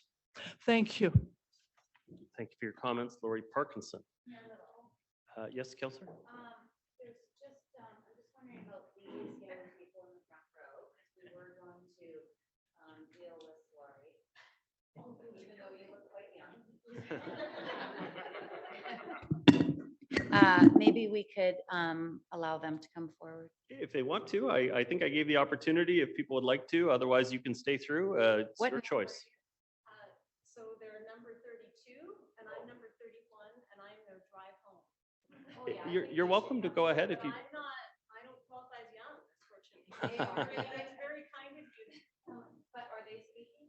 I am speaking and they're speaking. We are two separate. You're welcome to come up if you'd like to. I'm Yeah. gonna go first. And, Thank you, Councilor Murray. It's kind. and thank you, Dean Crawford. We'll get to you in just a moment. Thanks, everyone else. Yeah. And I'm not going to take 5 minutes, so this is getting even better. My name is Jessica Brady, and I'm here tonight as a longtime district resident, mother of 2, active community volunteer, a coach of the Handsworth Field Hockey Program, and member of the Handsworth Parent Advisory Committee. I want to sincerely thank those counselors that have been personally in touch and offering their comments back on the various letters that have been sent in. So I really appreciate the leadership role. It's not an easy time that you are going through right now, and we really recognize that. And it's hard work, and we appreciate the efforts that you're putting in. Appreciate the opportunity to speak tonight. I think at this point, this is not really a question of whether the Handsworth artificial turf and track project is worthwhile. Let's just agree it's an awesome project. It needs to be built. You yourselves, in fact, said that in the campaign in the fall. This is not a question of whether, this is a question of how. A question of how in face of sincerely, many worthwhile other priorities. I very much support the comments already heard tonight around active transportation and other areas of investment around athletic infrastructure within the district. So it's the how in face of these other priorities. It's been noted already, you are in a position where you have this additional funding that you didn't actually know about, as recently as a month or so ago from the provincial government. So I just want to make a couple of very simple points. This is going to make your life easier. And the reason is that there is currently money being planned to be spent on installing a grass field at Handsworth. By committing to the project at Handsworth, you will be saving, you'll be giving an immediate boost of $200,000 to the district on this, because you'll be able to divert those funds and spend them instead on the project that actually ultimately needs to be built. I do invite you to think about how your constituents are going to feel in a couple of years' time when you rip up a grass field that has just been installed. It will be front page news, waste of money. Why didn't the council get in front of this? This is a real and present risk in the public eye. You have an opportunity to give yourself a $200,000 boost instead. You also have staff, capable staff and colleagues at the district, at the school district that is, who know how to do this. You have current cost estimates. You have current suppliers. You've been down this road very recently with Argyle, as you well know. Those estimates, those experiences, they're not going to be as relevant in a few years' time. Okay, so there's a know-how here that you can take advantage of. I really strongly encourage you to take that very seriously. This sort of fiscal prudence and planning is what needs to come from leaders like you. This is the type of thing that a shovel-ready project, you can show your commitment, you can make people happy and feel positive about this, and actually demonstrate your real commitment to youth by fully funding this project in this budget cycle. I just want to flag an additional point that I don't think has been raised yet, but I really truly believe this is a sincere issue. Community volunteers are exhausted. We are so tired about advocating on this stuff. You're losing people. You're creating deflated, disengaged, and cynical citizens. This is a real problem. And this instead, flip it on its side and say, let's give people something to feel positive about, something to feel like they're actually being able to, see something tangible out of the efforts that they're making to advocate. And I just don't think that should be, I'm sure you recognize that because you care about citizen engagement, but it's a true issue that I think is part of this overall problem set, because the community at Handsworth, the community around Inter River, there's been such long time advocacy with you on this, and people are becoming very cynical, and it's a problem. Thank you for listening.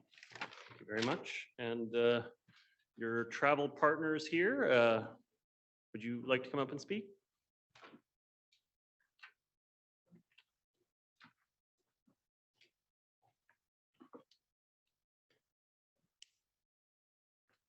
Welcome.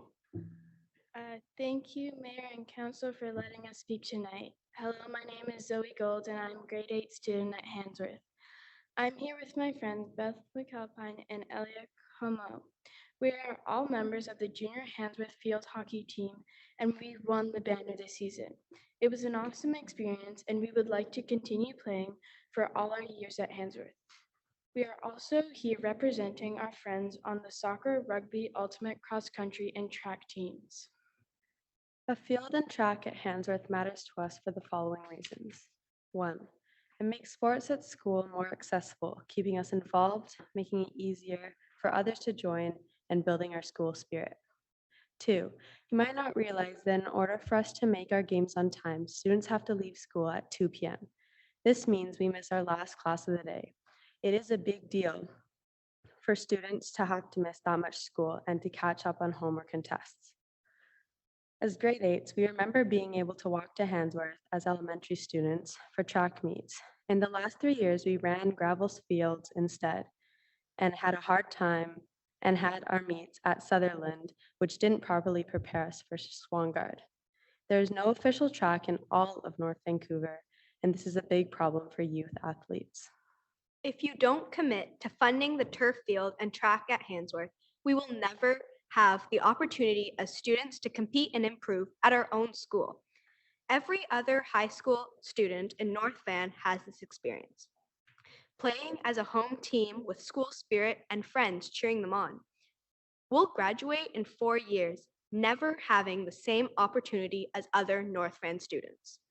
Please, please do the right thing for youth and fully fund the turf field and track at Handsworth. Thank you. Thank you very much. Okay, and then heading back to I know why you top the polls every time, Councilor Henry.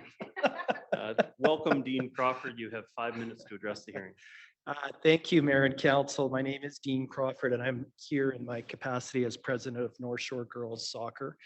I've been president for 6 years. Our family resides in Pemberton Heights.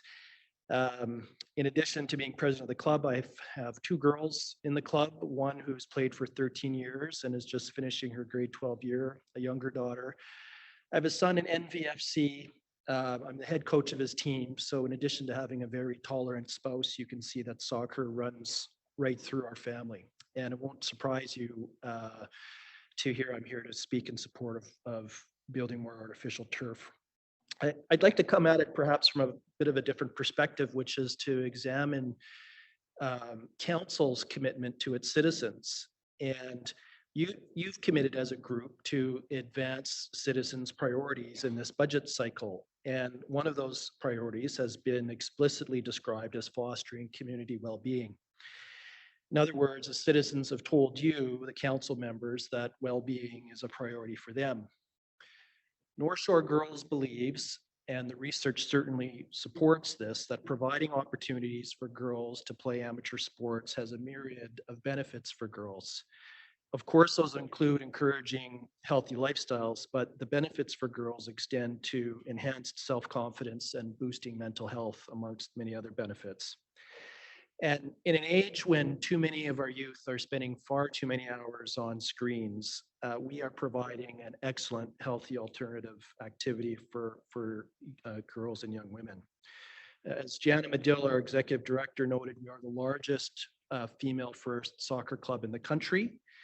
Which is a point of pride for our members, and we hope you as well, frankly. I know it is a point of pride for everybody in this room. But we are at our limit. We cannot grow our club much further without the development of further artificial turf fields. And we've done our part.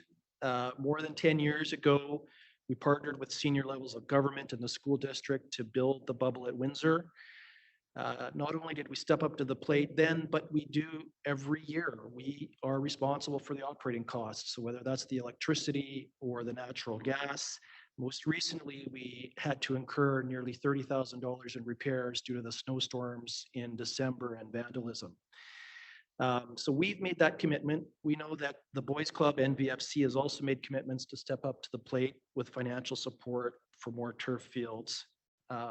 But in order to grow and to get our girls onto turf, we need you to be our partners. And if we're going to foster community well-being together and provide more opportunities for healthy activities, we need the district to show its commitment to moving forward with additional artificial turf fields. Now, I just want to change tacks just a little bit and talk about some of the statistics.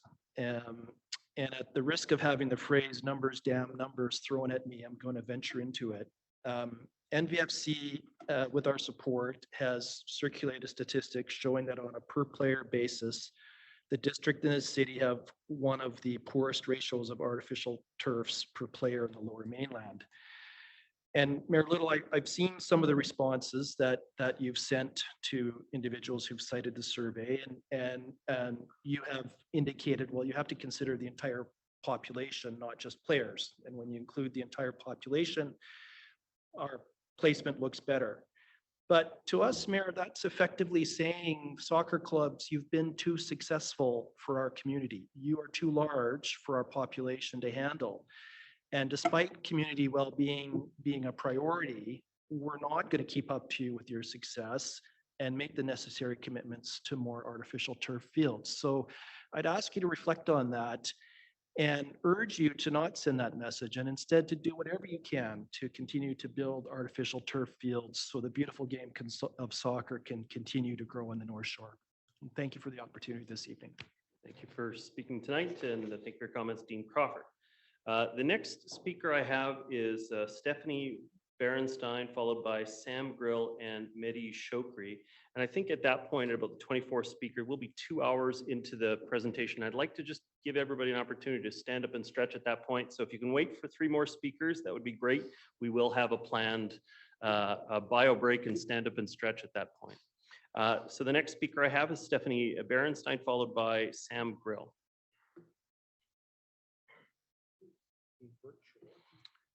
We had, there we go. And so, Stephanie, just before I go to you, apologies, we are having some IT troubles. And so while the participants who are attached to the meeting by Zoom can see your video, the people that are in the room at this point can only hear Can I the go ahead? audio. So my apologies. We're working on a solution with our IT people right now, but we can hear you clearly. So welcome. You have 5 minutes to address the hearing. Okay, thank you so much for this opportunity, Mayor and Council. My name is Stephanie Bernstein. I'm the mother of two children who are part of the North Van Football Club. So yes, I'm also here to speak to the investment in the turf fields. And you know what, I'll just build on what was just said about fostering well-being. So yeah, I'll take it from a bit of a different angle. You know, the other week I heard the interview on the CBC by Minister Melanie Marks. Her resignation is coming up. And she mentioned, you know, sport, she sees sport as the great equalizer. And I would take that a step further to say that soccer is really the great equalizer here. It really breaks down barriers from a gender equality perspective, building life skills, building confidence, building friendships, building community essentially. And I say that as a mother who has seen her children flourish and develop and us build a community through the North Van Football Club. And I also see that as a mental health professional. So I've worked in mental health as an occupational therapist in the health authority for the last 15 years. And I'm now in a senior leadership role with the Canadian Mental Health Association. And so I'm going to take it a step further to say that the investment in sport and these turf fields is also investing in the mental health and well-being of our community. There's so much research. I'm not going to cite here to keep it brief. I know we're all tired, but this does support our mental health and well-being. It also supports our physical health, of course. But there really is a crisis in many ways. And I know that from the work that I do, whether it's the technology piece, anxiety, depression, the drug crisis. As you consider the priorities of your investments, I would like you to think broadly and see this connection that investing in the community in this way through these turf fields is truly prioritizing the well-being of our children and our youth to be, you know, healthy, well-rounded citizens. And this is really timely because this is a global sport, soccer. It's, you know, Canada is behind it in many ways. The youth are behind it. It supports gender equality. It supports mental health. It supports physical health and well-being. And, you know, we're coming out of the pandemic too, still with us, but we have learned, if anything, the importance of investing in mental health and the importance of social network and community. And I think we've seen this so well spoken this evening, how this is so important to this community. And we should know, we should invest in this time, in this day and age, and where we're at and what we have learned in the last few years. I just say that this has to be a priority going forward. Thank you so much for your time. Thank you very much for your presentation, Stephanie Berenstein. The next speaker I have is Sam Grill, followed by Mehdi Shokri. I believe Sam is joining us virtually. Yes, welcome. You have 5 minutes to address the hearing. Thank you for your time this evening. And I'm here in support of turf fields in North Vancouver. And today I was spending some time in front of the computer preparing today, searching out all the best statistics and best one-liners to impress the council with and perhaps sway their decision to invest in the fields. And my phone went off and I ran out the door to grab my kids because I was late. My wife's away and I'm running down the street and I turn on to Shakespeare and there's somebody else that's late ahead of me and I get to the field in time to get my kids. And I'm standing there talking with one of the other dads and we start talking about North Shore girls fast pitch and, you know, sign up is coming up soon, but the fields are constrained and there's not enough coaches. And, you know, maybe if we want to get together and do some coaching, perhaps we could get together a team to get our daughters into the league again. And so we decide on that.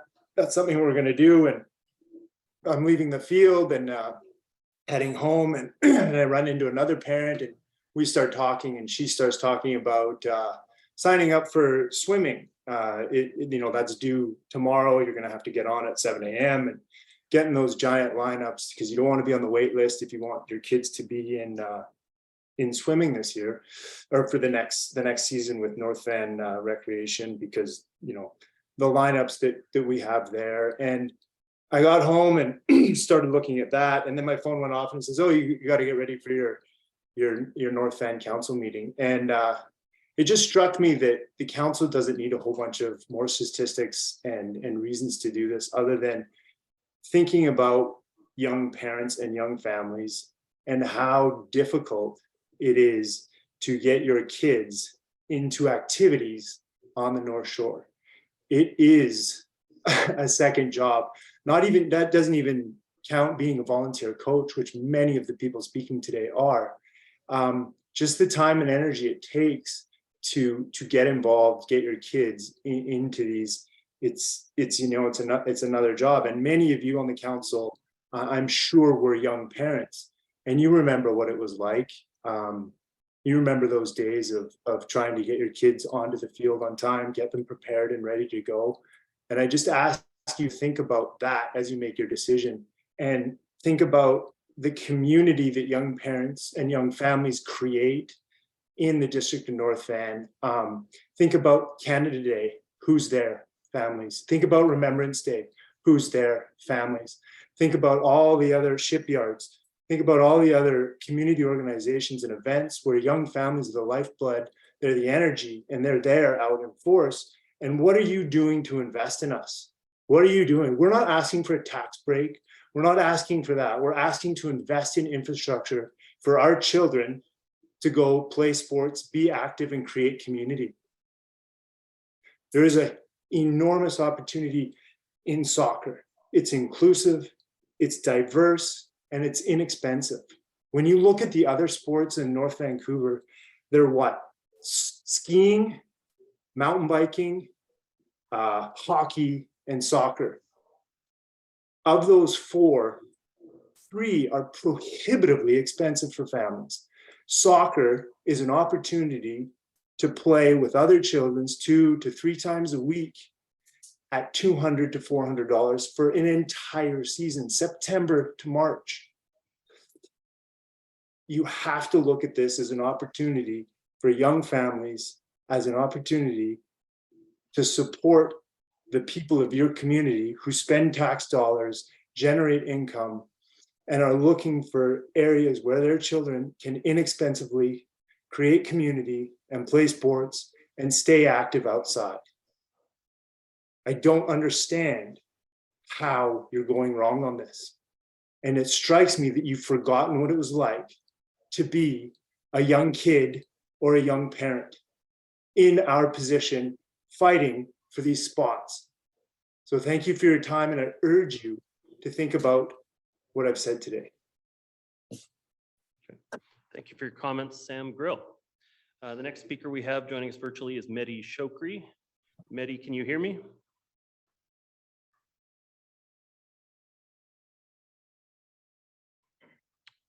Mehdi, can you hear me? Hello? Hi. Hi, can you hear me? I can hear yes, you. I can hear you. Welcome. You have 5 minutes to address the hearing. Okay, appreciate it. Thank you, staff and council, for this time. Again, my name is Mehdi Shokri, and I live in the Edgemont area with 2 of my boys here and a young daughter as well, that I've just come back from soccer practice as well.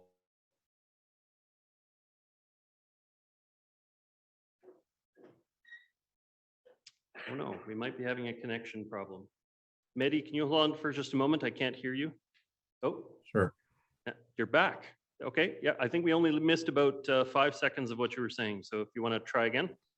Okay, yeah, and I'm not sure if it's the connection on my end, but so as I said, I'm a father of 3 here living in Edgemont.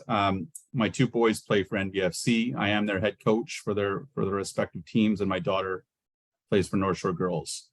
Our family has been committed to fostering the development of soccer for not only our kids, but also many others that I have coached over the past several years.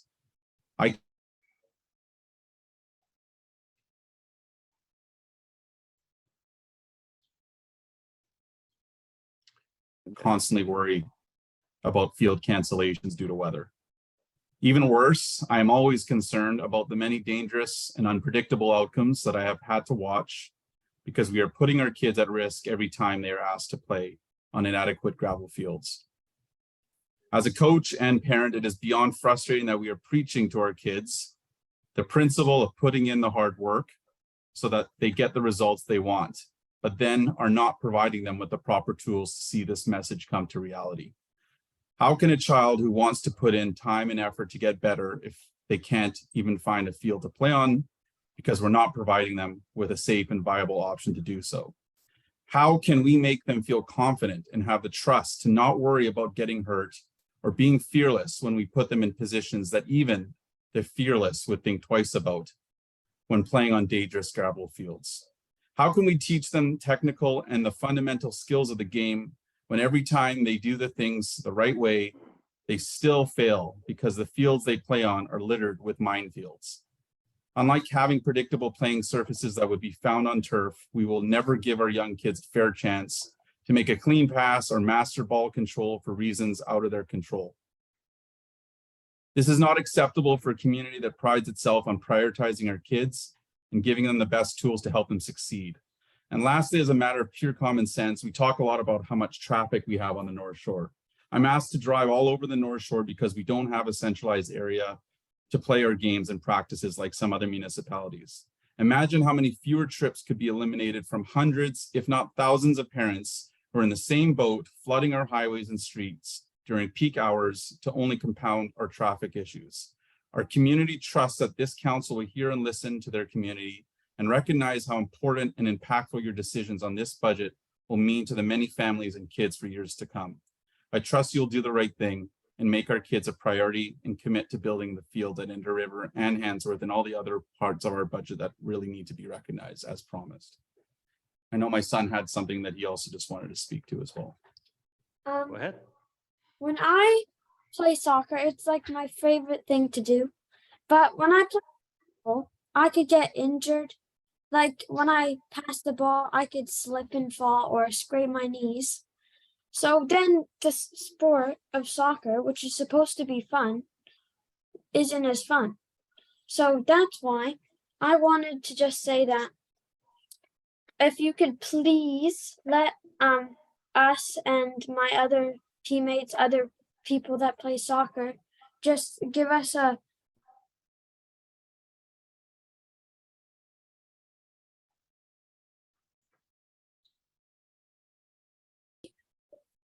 Thank you very much, guys. Appreciate it. Okay. Thank you very much, Mehdi, to you and your family for your comments. And the next speaker after the break is going to be Wissam Suki. But at this point, I'm gonna, my friend, the mayor of the city of North Vancouver and a community health nurse says that sitting is the new smoking. And so everyone get up, have a bit of a stretch. We're gonna take about a 5-minute break. Washrooms are across the hall. And then we'll resume the meeting at that point. Any chance we can?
Enjoying the evening's meeting?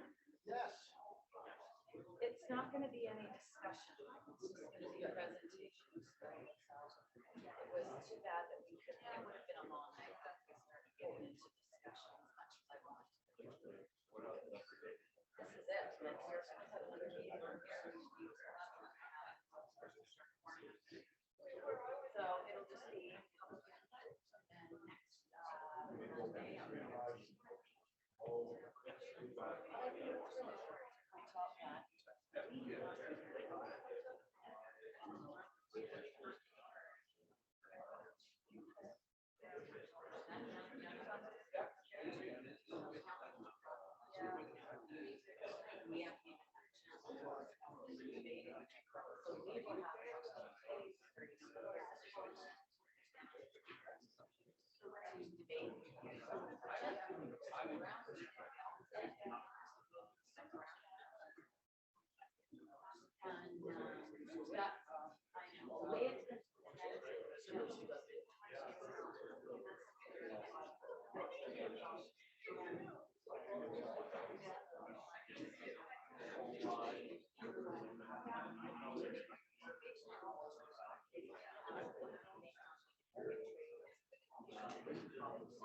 Yeah, so they.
Sure. All right, ladies and gentlemen, we're going to get going again. If I could have the council reconvene.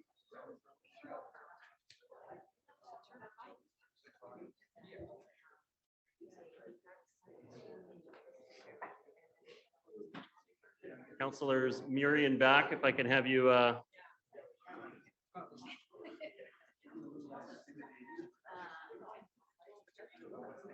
Okay. All right, ladies and gentlemen, everybody is waiting for council to return. Councilors Back and Councilor Murray, I need you back in your seats.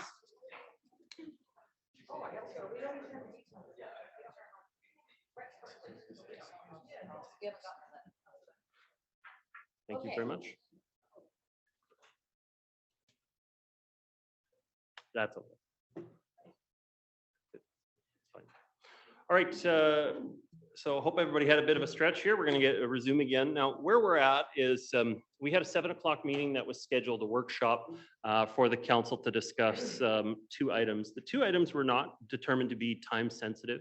And so we've talked to the staff, and we had to send some staff home so that they don't have to sit and wait through until this meeting is done to go into that meeting.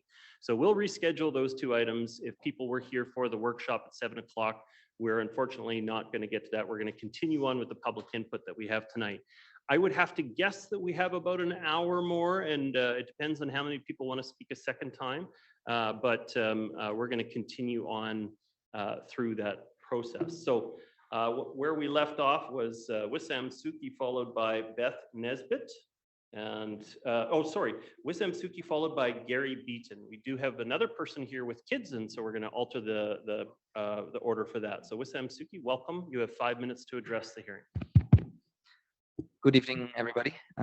Thank you, Mayor and councilors, for this opportunity. Thank you to everybody here behind me as well for being here present. My name is Wissam Suki. I'm 26 years old. I was born and raised in Caracas, Venezuela. And in 2017, I moved to Canada, right from YVR to the district of North Vancouver proudly. And I currently live in the Dollarton Highway area. I've also been in NVFC since 2017. Right now, I'm serving in the role of Director of Camps, as well as the technical lead for our U5 to U10 age groups. So I oversee the development pathway of over 1,500 players. And I would say probably interact with more so 100 volunteers on a weekly basis as well. And I'm here obviously to talk about the need for Inter-River, not only for NVFC, for our community. And I want to bring up a few things that I hope can guide you in your decision-making process. I recognize that being in your position must certainly not be easy. And I hope this can make, in a way, your job a little bit easier when making these decisions. The first thing that I want to bring up is that last year, I started noticing something that I had really never noticed before since my time that I arrived to NVFC, which was that so many parents were reaching out to us. I would almost describe it desperately, wanting their kids to play soccer.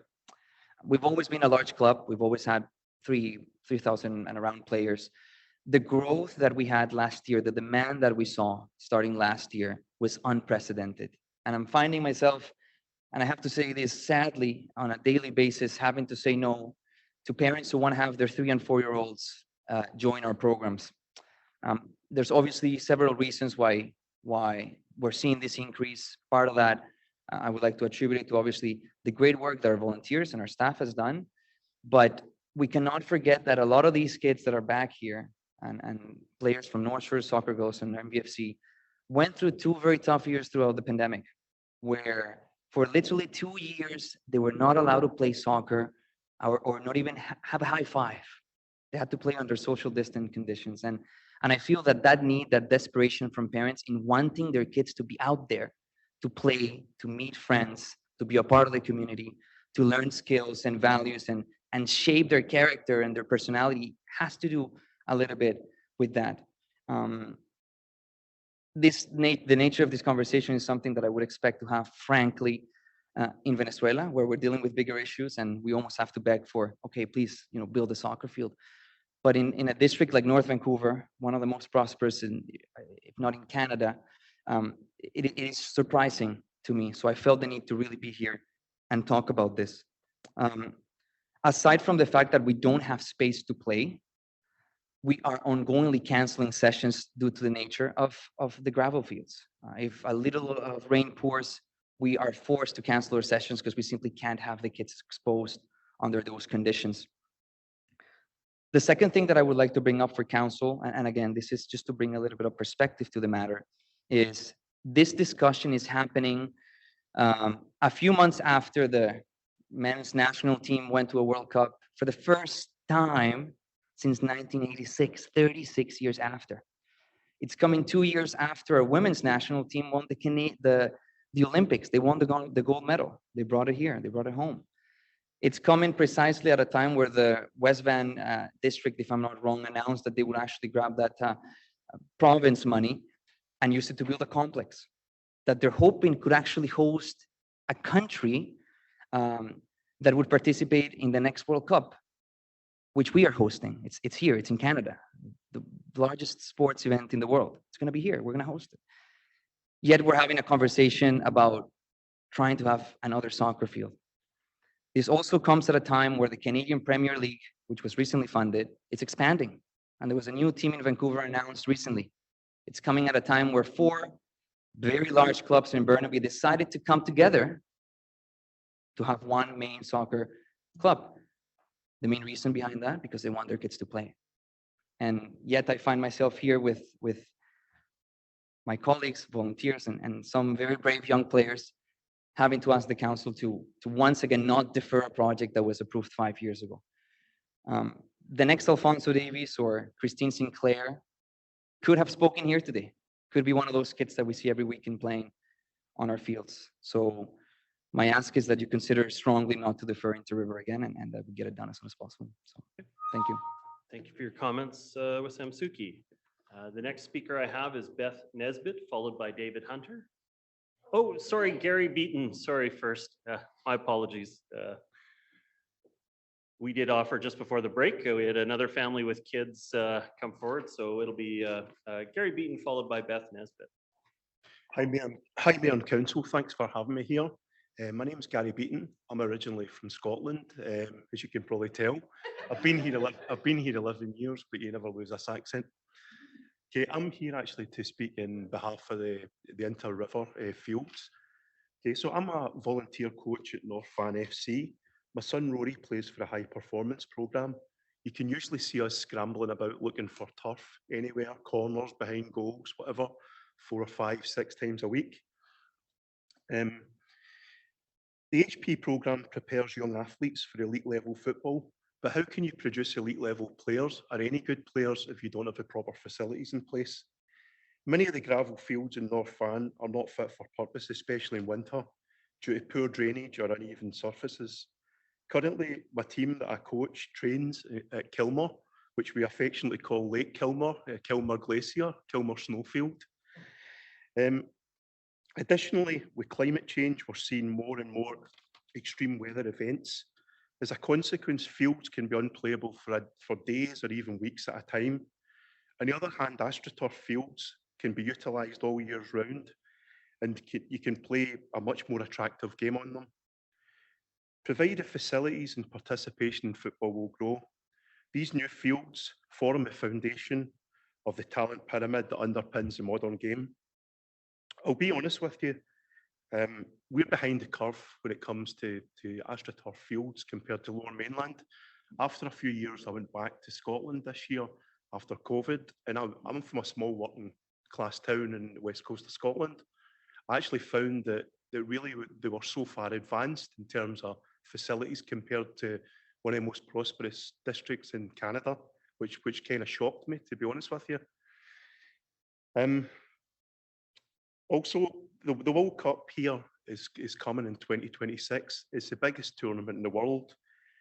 The interest in football is going to explode within Canada and within Vancouver. I would ask a council to seize the day. Don't fail the young people, the young players, because they're the future of Canadian football. Thanks very much. Thank you very much. Cheers. Thank you. The next speaker we have is Beth Nesbitt, followed by David Hunter. Beth Nesbitt joining us online, or? Okay.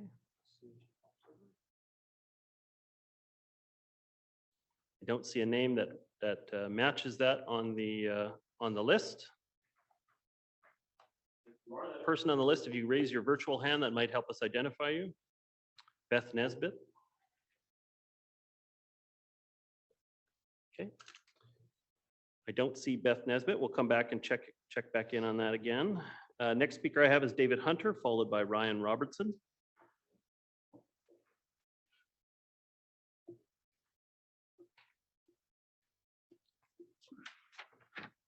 Welcome. You have 5 minutes to address the hearing. Okay. Mayor Little, council, and staff, thank you for the opportunity to speak tonight. My name is Dave Hunter. I'm a grandfather and homeowner who has lived in Lynn Valley since 1974. During these past 49 years, I've been actively involved with the OCP process and commend the district for hosting public input sessions during this time.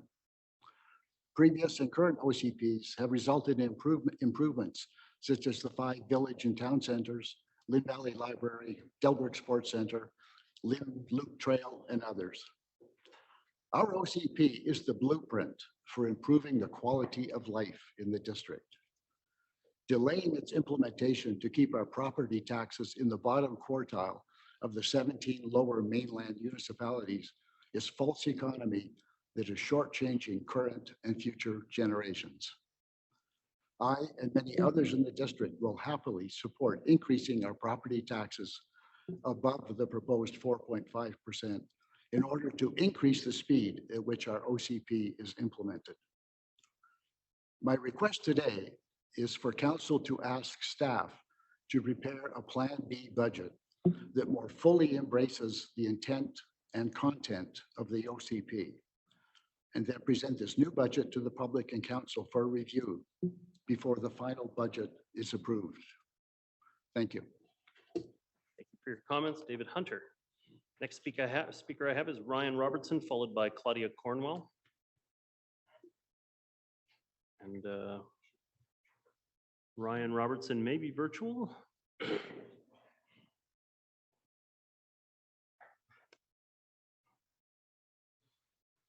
Don't see.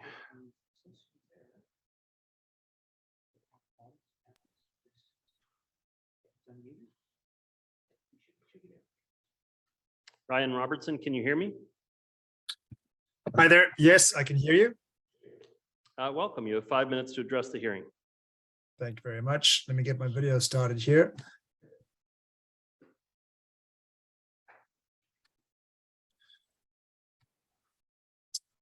Good afternoon. My name is Ryan Robertson, and I'm here to speak in support of the construction of the Inter-River turf fields.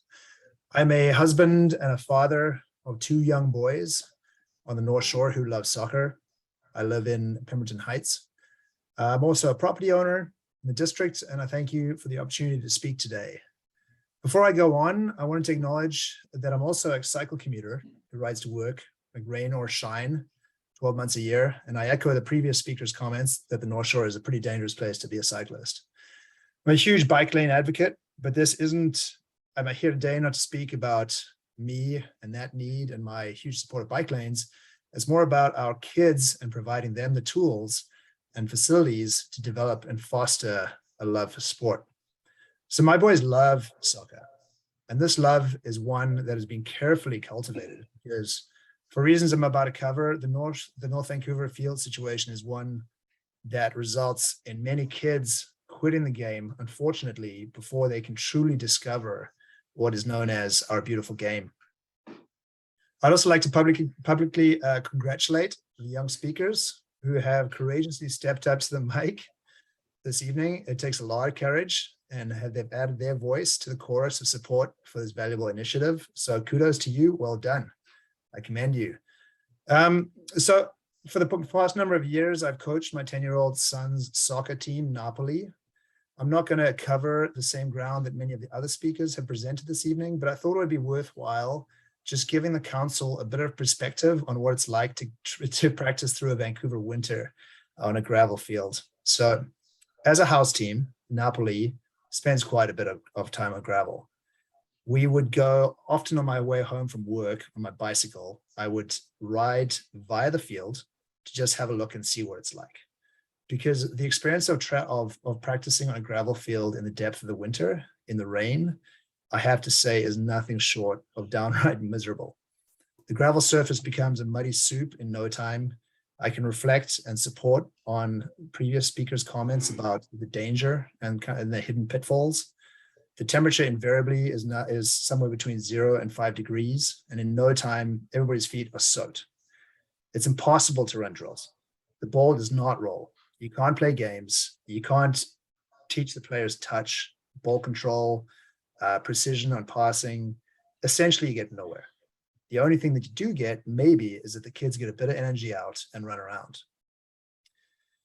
The trade-off of canceling the practice, so I'd always try and make a call on if do I practice it or not. So the trade-off is to delay their progress or to kill their interest. The practices have to be canceled more often than not, meaning the kids that are unprepared for the games, that they enjoy the games less, it takes away from the experience in general. And the very, very unfortunate result is that most kids quit. That same field, during a stretch of dry weather, turns into a complete dust bowl.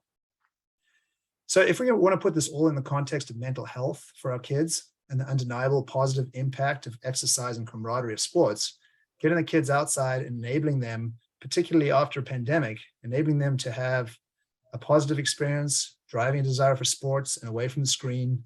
You only have to visit one of the very few turf fields on the North Shore on any given day to witness how many people would benefit from additional space to practice. There's also a huge social piece to this. You know, from a financial perspective, soccer is one of the most cost-effective ways to participate in a supportive and active team sport. We as a community need to continually strive to create pathways to get the kids outside, to move their bodies, to make long-lasting friendships, to connect with their teammates in a supportive environment. I can't think of a better way in terms of how people interact, how many people this initiative will reach on a per capita basis by investing in a long-term, durable, and highly attractive asset for the community. We need to build this turf field now. I thank you very, very much for your attention and for allowing me this opportunity to speak. Thank you very much, Ryan Robertson. The next speaker I have is Claudia Cornwell, followed by Nicole Dent. Is Claudia Cornwell here? I do not see Claudia on the virtual list, even though she had identified that she wanted to speak, that she was going to join the meeting virtually. So we can check back in at the end, but at this point, we don't have them connected to the meeting. The next speaker I have is Nicole Dent, followed by Katie McAlpine. Welcome. You have 5 minutes to address the hearing. Okay. Thank you, Mayor and Council. My name is Nicole Dent. I'm a parent. I've been a soccer parent from 2005 to 2022. I'm a resident of the Blue Ridge area, and I'm here as the chair of the North Shore Youth Soccer Association. I would like to speak to the numbers that we were seeing in the chart that was submitted and rebutted last week. Obviously, numbers can be manipulated however you want, but the chart was put together in the context of soccer field users, which is our perspective. And the comparison is based on the youth soccer competitive landscape, which is completely relevant and meaningful to the soccer field users. The numbers in the original chart were sourced from BC Soccer directly and show that the number of registered youth soccer players in the municipalities that make up the soccer districts in the Lower Mainland. With the addition of the municipality populations that were added, it now shows that the registered youth soccer players in North Vancouver make up the highest percentage of population at 3.9% compared to all the other districts in the youth soccer landscape.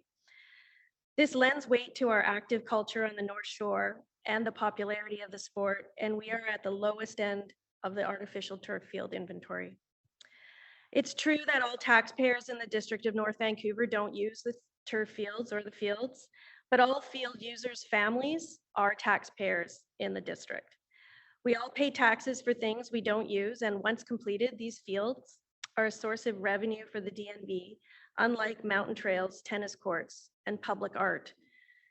Looking further at some numbers, between 2018 and 2021, 6,500 units were built in North Vancouver, and this doesn't include the projects that are currently in progress. It's estimated by some that we will have approximately 10,000 new units by 2025, and further 75% of those are likely not to have a yard. It's not a stretch to anticipate, based on what we've heard here tonight, that the portion of these new units will include children who will register for outdoor field user sports like baseball, football, and soccer.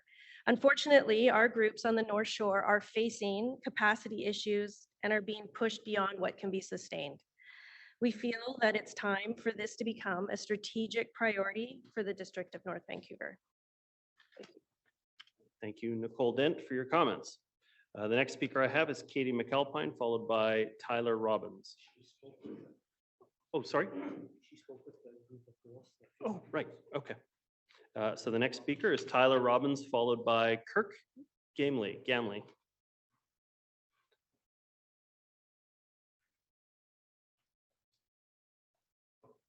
Welcome. You have 5 minutes to address the hearing. Thank you. Mayor and Council, my name is Tyler Robbins from Hendecourt Road in the District of North Vancouver. I've lived here all my life, and I hope to continue living on the North Shore for many more years to come.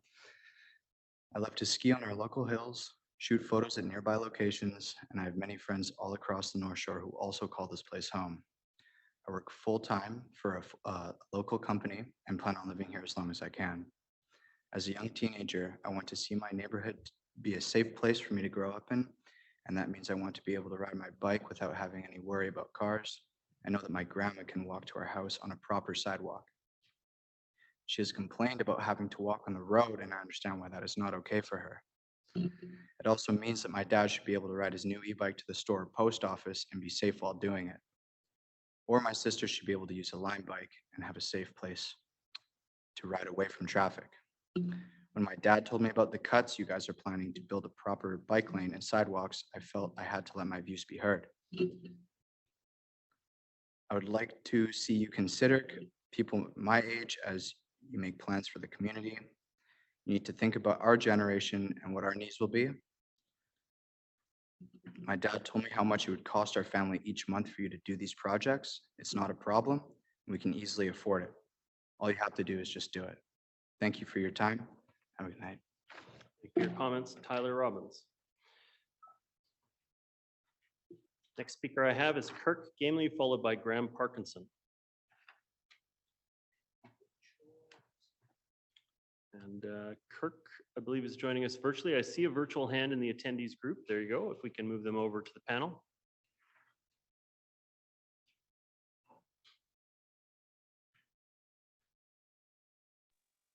All right. Hello and good evening, Mr. Mayor and Council and North Van residents. Welcome, Kirk. Thank You you. have 5 minutes to address the hearing. Wonderful. Thank you. So my name is Kirk Gamley. I'm a volunteer coach for NVFC. And in light that it's almost bedtime here for my two young boys, I believe most of the key stats and salient points pertaining to turf fields have been made. I just wanted to reflect that I was both born and raised in North Vancouver. I'm now 51 years old. I'm a proud father to two young boys who at any opportunity will jump to play any sport outside, but they truly love soccer, playing with their team and their pals. They adore soccer, and it makes up probably 4 to 5 days a week of what our family engages in. Having been in North Van for 51 years, there's only one thing that has really never changed, and that is the great families and the great community that we're all able to be a part of. Our children are and always have been the heart and soul of this wonderful district. For sheerly practical, safety, and logistical purposes, it's clear that we require additional turf fields and facilities to encourage our kids to play. For the ever-growing population of kids that seems to be always wanting to come to North Van. On top of easing the amounts of congestion in traffic that has increased dramatically over the year, the demand on parents and driving the considerable times back and forth 4 to 5 days a week, it appears that all these things will be very helpful to families and benefit the community. But that is just the analytical. Most important of all is the children themselves. Our kids deserve all our best to ensure they can be on a path to pursue their lives and dreams. Often this begins with the truly valuable life skills of friendship, community, and goals that are grown from sports and play. Turf pitches are cleaner, safer for our kids, and give year-round enjoyment both to them and back to everyone in the community. I beg you to please put our most valuable asset in our community first, our children, and please build inter-river and turf fields. Thank you very much for your time and my ability to speak. Thank you very much for your comments, Kirk Gamley. The next speaker I have is Graham Parkinson. Welcome. Good evening. You have 5 minutes to address the hearing. I'm a North Vancouver citizen. I've lived in North Vancouver for 60 years, having been a graduate of Highlands School, riding my bike back and playing soccer on gravel fields and picking limestone chips out of my knees. So I can really sympathize with all the young kids. Although I'm here to talk about active transportation. My wife Lori and I, we moved 30 years ago right down to next to the Spirit Trail in the city of North Vancouver. And just as an informal experiment, how many folks here have ridden the Spirit Trail fully? Have all the council members? We hadn't. When we moved there, we weren't aware of just how many people actually ride on the Spirit Trail. And the Spirit Trail is effectively a Highway 1 lower for North Vancouver accessibility nowadays, with the lack of access to businesses and recreation via our gridlock roads. I'm fortunate enough to work in the mining business, and I've seen most of the world. I've worked in most of the countries of the world. And although I'm very loyal, North Vancouver is my home. I've realized recently that North Vancouver is kind of still in the 1950s, although we're extremely prosperous. We just don't have the investment in facilities like active transportation, roads, and even soccer fields. We went recently on a holiday in Europe, and we saw the transportation networks in the Netherlands is unbelievable. It caused us to buy Dutch bikes. We ride around, we do our shopping on bikes. In places like Amsterdam, it's really easy to do because it's flat. In North Vancouver, building the Spirit Trail is a serious challenge for you, Mayor Little. It's not easy. It's going to be tough. You've got land issues, you've got competing interests with parking, everything like that. You've got capital costs, but now you've got some money. If you can find some good staff, you can do it. And you can pull this off, and it will change our community more than almost anything that you can do. My wife and I are now part of our community in the city. We meet people, we even socialize, something we'd never really done before. We talk to people in little pubs. We have a beer and a fish taco. We speak with people on the trail. We're not inclined that way, and it's brought us out of that, and it's changed our way of life. Actually, we get some exercise. Actually, there are precedents. We were recently cycling all across Innsbruck with some friends of ours, and we thought they were crazy for shopping, for doing all their shopping on their bikes. They introduced us to the idea of getting saddlebags and cargo bikes, and they went to the superstore there and they bought huge bottles of sauerkraut, and they did all of their shopping by bike. And so we've started doing that. We were riding our bikes today. Unfortunately, the Spirit Trail runs out basically at Brooks Bank. we took our lives in our hands by riding along Main Street where there is no real bike lane. It pinches right out if you're going westbound across Lynn Creek. Incredibly dangerous. There was a dump truck driving along. I looked at the dump truck and I thought, I'm not going to ride on the road there. Let's go on the sidewalk. And an hour or two after I got home, I read about a woman that died in North Vancouver on 23rd because there was no right turn on red. And she was killed by a dump truck. It's just so tragic. And we're behind, but we can fix it. We can do it. It's just something we just got to buckle down to and do. I'd like to echo the sentiments of David Hunter. He said that these two issues we've been talking about tonight, they've been unfairly singled out. Somehow or other, someone in staff thought that would be the easy cut. Why can't we come up with a budget that shows what everything costs and actually decide somehow or other, instead of taking the low-hanging fruit off first and saying, well, taxes are going to go up and it's because of bikes, or it's going to go up because of turf fields. No, that's not a democratic way of making a decision. It's not an informed way of making a decision. Like, you have to think about everything and prioritize and plan. Well, we've done lots of planning. You folks are good at planning. All we need to do now is for you to know that the community is behind you on these initiatives. And it'll be the best thing that you can do, is to change your community by putting in these transportation networks and providing people to access to recreation and the community that they've lost through gridlock. So thanks for your time and thanks for your courage and moving forward with these important initiatives. Great, thank you very much, Graham Parkinson, for your comments. Okay, I'm just going to cycle back through the people who had signed up, and then I don't believe they were here, to see if, just confirm whether any of them have joined the meeting at this point. The first name that we passed was Brad Johnson. I don't see a name that reflects Brad Johnson on the virtual. Is Brad here in the room? Okay.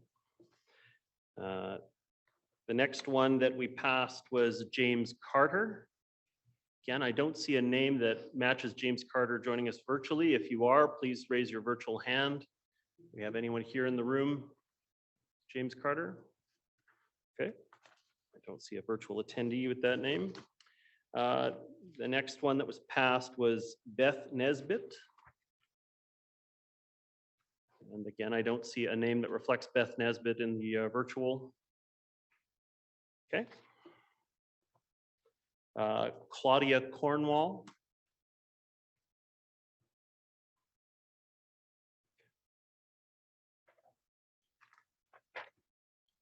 And that's it for the people who signed up ahead of time. So at this point, I'm going to invite anybody else who would like to speak for a first time to indicate that they'd like to join the meeting. First time speakers I've got up here and back there.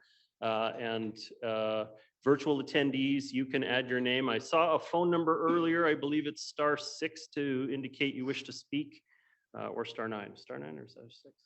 Stars. It's in my notes. *6 is the way to add your hand virtually, but I have two here in the chamber, and then I have Corey Koss joining us virtually. So come on up, welcome.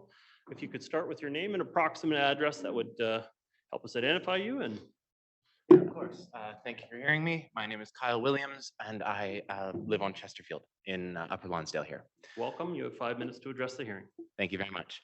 A couple of years ago, I began my apprenticeship with the Vancouver shipyards on Pemberton Avenue. And this was 2 years ago. Through my first year, I found the commute to be absolutely horrendous because I was living in Aldergrove at the time. It was absolutely just draining to spend 2 hours in traffic. I'd get home and I'd just collapse, and I'd be unconscious until like 9 o'clock at night because I was just wiped. But the kicker for me was summer of 2021. There was an incident where I was not able to leave work. I had to stay late at work, and there happened to be a pothole on the Ironworkers Bridge. It took me 1 hour to get from Pemberton Avenue to Lonsdale Avenue. And at that point, I just called it quits and I went to a pub and I had dinner. And I just told everybody, look, I'm going to be late. I don't know. I'll be home probably today. We'll see. And so from that moment on, I decided that I needed to move to the North Shore. I needed to move somewhere I could cut the bridges out of my commute. And so I moved to North Van because of geographic convenience, if you will. But while I was there, I started to notice what a community this was. I've lived in many different communities. I've never lived in an area for longer than 5 years. I've lived on the island, I've lived in Surrey, I've lived in Langley, I've lived in Murrayville, I've lived in Aldergrove, right? But when I moved to North Vancouver, I realized this isn't a community. It's not, I'm not living my life as going from one box where I live and I sleep and I eat to another box where I work and then maybe stopping at a box where I might buy something. This is a community where people travel around, people interact with each other, right? I was amazed to see children walking home from school. I was like, that's wonderful. You can see these children, they're having a great time. They're not locked into their little boxes with their parents and their yelling little brother who won't shut up, right? They are able to walk home with their friends and they're able to spend time with each other. They're able to socialize. This is a much healthier way to live. And I saw the bike trails here and I was like, oh, I could actually pick up biking again. I haven't biked since I was like 16 because where am I gonna bike to, right?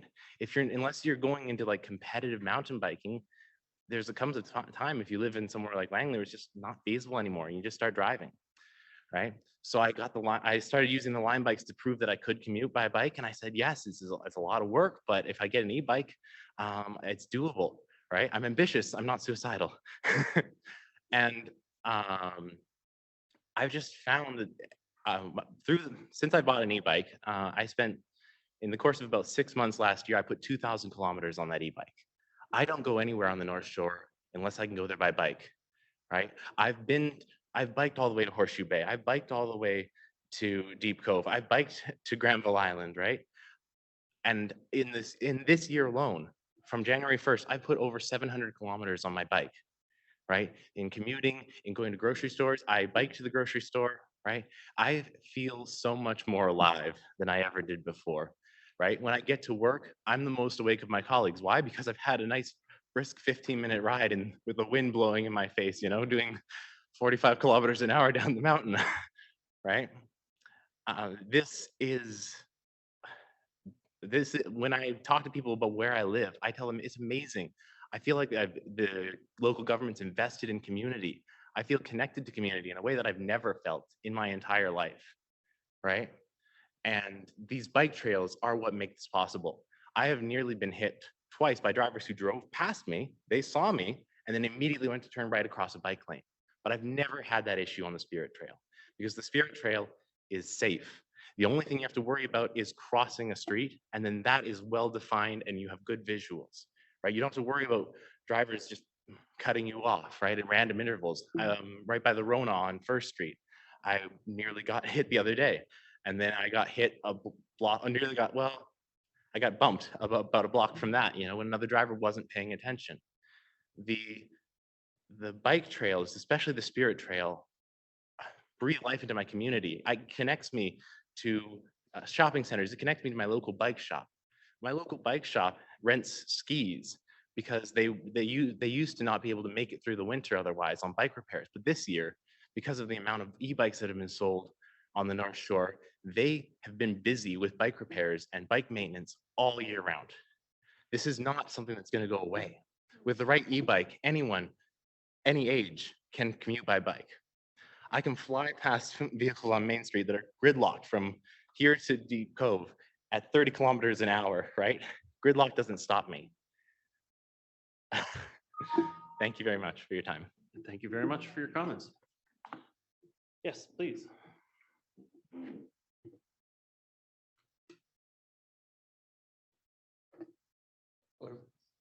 Welcome. If you could start with your name and approximate address, that would help us. For sure. My name is Parham Tawakoli, and I live 30-second walk from here on Queens and right across from the field, William Griffin. Welcome. I'm here to thank you on a grand scale. I am not here to, I've heard stories of lives having been lost as recently as today, but I'm here to tell you the story of a life that has been saved, and that's me. I came to this country at the age of 16 as a political refugee. Canada has given me everything I have. It allowed me to go to school. It gave me my first job in the country. I now have a beautiful family with 3 sons, ages 11, 13, and 16. I'm also a previous very high-level soccer player, as well as a pre-Olympian. And the only thing I think about every morning when I wake up is how I can repay this amazing, beautiful, accepting country that saved my life from the war-torn country that I was born in, not by choice, but I was able to skate because you allowed me to be accepted. And the only way I know how to give back, and I've been trying for the last 12 years as having been a part of North Vancouver Football Club as a soccer coach, is the only way I know as an athlete to teach, to coach, to foster sports, and to do things that allowed me to stay out of trouble when I was younger, in a country where millions of lives were lost due to hardship, warfare, and issues that go way above and beyond the safety matters that are brought to us in this particular night. The only way I know how to give back is by raising sons who are responsible, who are willing to give back, and who understand that had it not been for Canada, they would not be here. And how do I do that? If I don't have the facilities, if I wake up in the morning with the full intent of giving back to the country that saved my life. 2 of my sons happen to play on William Griffin. This is a field that numerous amounts of times over the years have flooded. And as a result, practices have been canceled. And this is just for one sport, for the sport of soccer. I also happen to be a competitive cyclist who totally empathizes with the bike lane issues that are brought up, with the safety issues. I have been out there doing being in the exact same situations as has been brought up by people speaking before me. I am here to beg you to allow me to give back the only way I know how. If the facilities are not here, if practices or sporting events are canceled on a regular basis because we don't have the fields to support people like me, thousands, who owe their lives to this country and just want to give back, I don't know how else I can give back. And it's soul crushing not to be able to do so. Thank you for your time. Thank you very much for your comments. The next speaker I have is Corey Koss, joining us virtually. Corey Koss, can you hear me? Yes, Your Worship. I hope you can see my video. Yes, well, I can. Unfortunately, we're not able to maximize it in the hall, Okay. but we can hear you clearly. Thank you. Well, my name is Corey Cost. I live on 2851 Colwood Drive. And I've been a homeowner there in the district for about almost 50 years and have attended, just for background, almost all council meetings for the last 30 years. Now, I was born in Amsterdam, which I visit often over the period of my life, fairly lengthy life by now.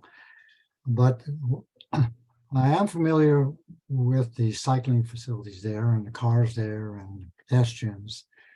And it should be pointed out that they crossed for the first time just a year or 2 ago, that the number of deaths from cycling exceeds those by car. So it's not all a bed of roses, even if you do it really well. There's potential there for deaths, and the margins of safety are a lot less than if you're traveling in a car. Now, with all due respect, I've listened to a lot of the input, but I believe some of the arguments are flawed. And I recently, I think, sent some information when you talk about trips by a modality, that doesn't have very much meaning. A trip could mean crossing over the street to visit your neighbor. So it's much more important to have data expressed in kilometers traveled by each modality. In the input, I noticed that some people think that just because you get a grant from some other level of government, you're not really paying for it. I'm sorry, but there's only one taxpayer for all the levels of government that we have. And ultimately, we pay for all of these grants from all the various levels. I read about a world without cars. And it's worth for council maybe to Google what this world would be like without the car. It's not pretty. Horses are not the way to go. The world grew and it's developed, and we benefit enormously from private and public transportation by motor powered vehicles. And recently the motor power comes from electric vehicles. I recall the motto, as somebody else mentioned, 1986, and 1986 was another key year. That was the Expo year. And there we had the freedom to move as the motto. And I think we still wish to have that. That doesn't mean we are restricting any other modalities, but the freedom to move largely relies on cars. Nonetheless, I do favor putting in as much of the delayed active transportation items that are in the that have not been put into the current budget, and as well the artificial turf fields, particularly at Handsworth, should be done as soon as possible. In spite of the fact that these are really school projects, and oddly, municipalities really shouldn't be funding these things. I do want to show my screen sharing, if I can share this. I think council is aware of this. So Corey, just wanted to point out that we actually can't see your screen at the moment. We're having some IT technical, never mind. Apparently, that's good. That means that it's bumped out the previous screen share. And so Okay. This is good. Thank you, Corey. You fixed it. Okay, well, sometimes blindly going ahead and trying things, right? It's good. There you go. So, this is a graph which doesn't take too much time to explain, but I collect the data ever since I moved here, maybe a year after I moved here. So from 1975 up to the current year, 2022, this is my total municipal taxes I paid the municipality every year. But I put it in terms of constant equal value dollar. In other words, in terms of 2022 dollars. And you'll notice there that the initial years, it was relatively stable during this 15, maybe more than that, almost 20 years, before it started to rise. And there's now risen, and in one case, it bumped above $9,000 a year. Now, my home is always sort of positioned as a medium of the bunch, as it were. So it's a good measure of an average. And the 2023 homeowners grant, although it rapidly decreases by, let's say, $5 for every $1,000 you go over the maximum. So you can see 2,125,000. I think there's an extra zero that shouldn't be there, but so Corey, we're over your time, but okay. I think I can finish this in a minute, Your Worship, if you give me indulgent. That should be fine. We were going to be going back to second time speakers right after this anyway. So, Okay. so why don't you carry on, Corey? Okay, so this year, for the first time, I think I'm going to get a homeowner's grant that I haven't had since 2014. So that's somewhat good news.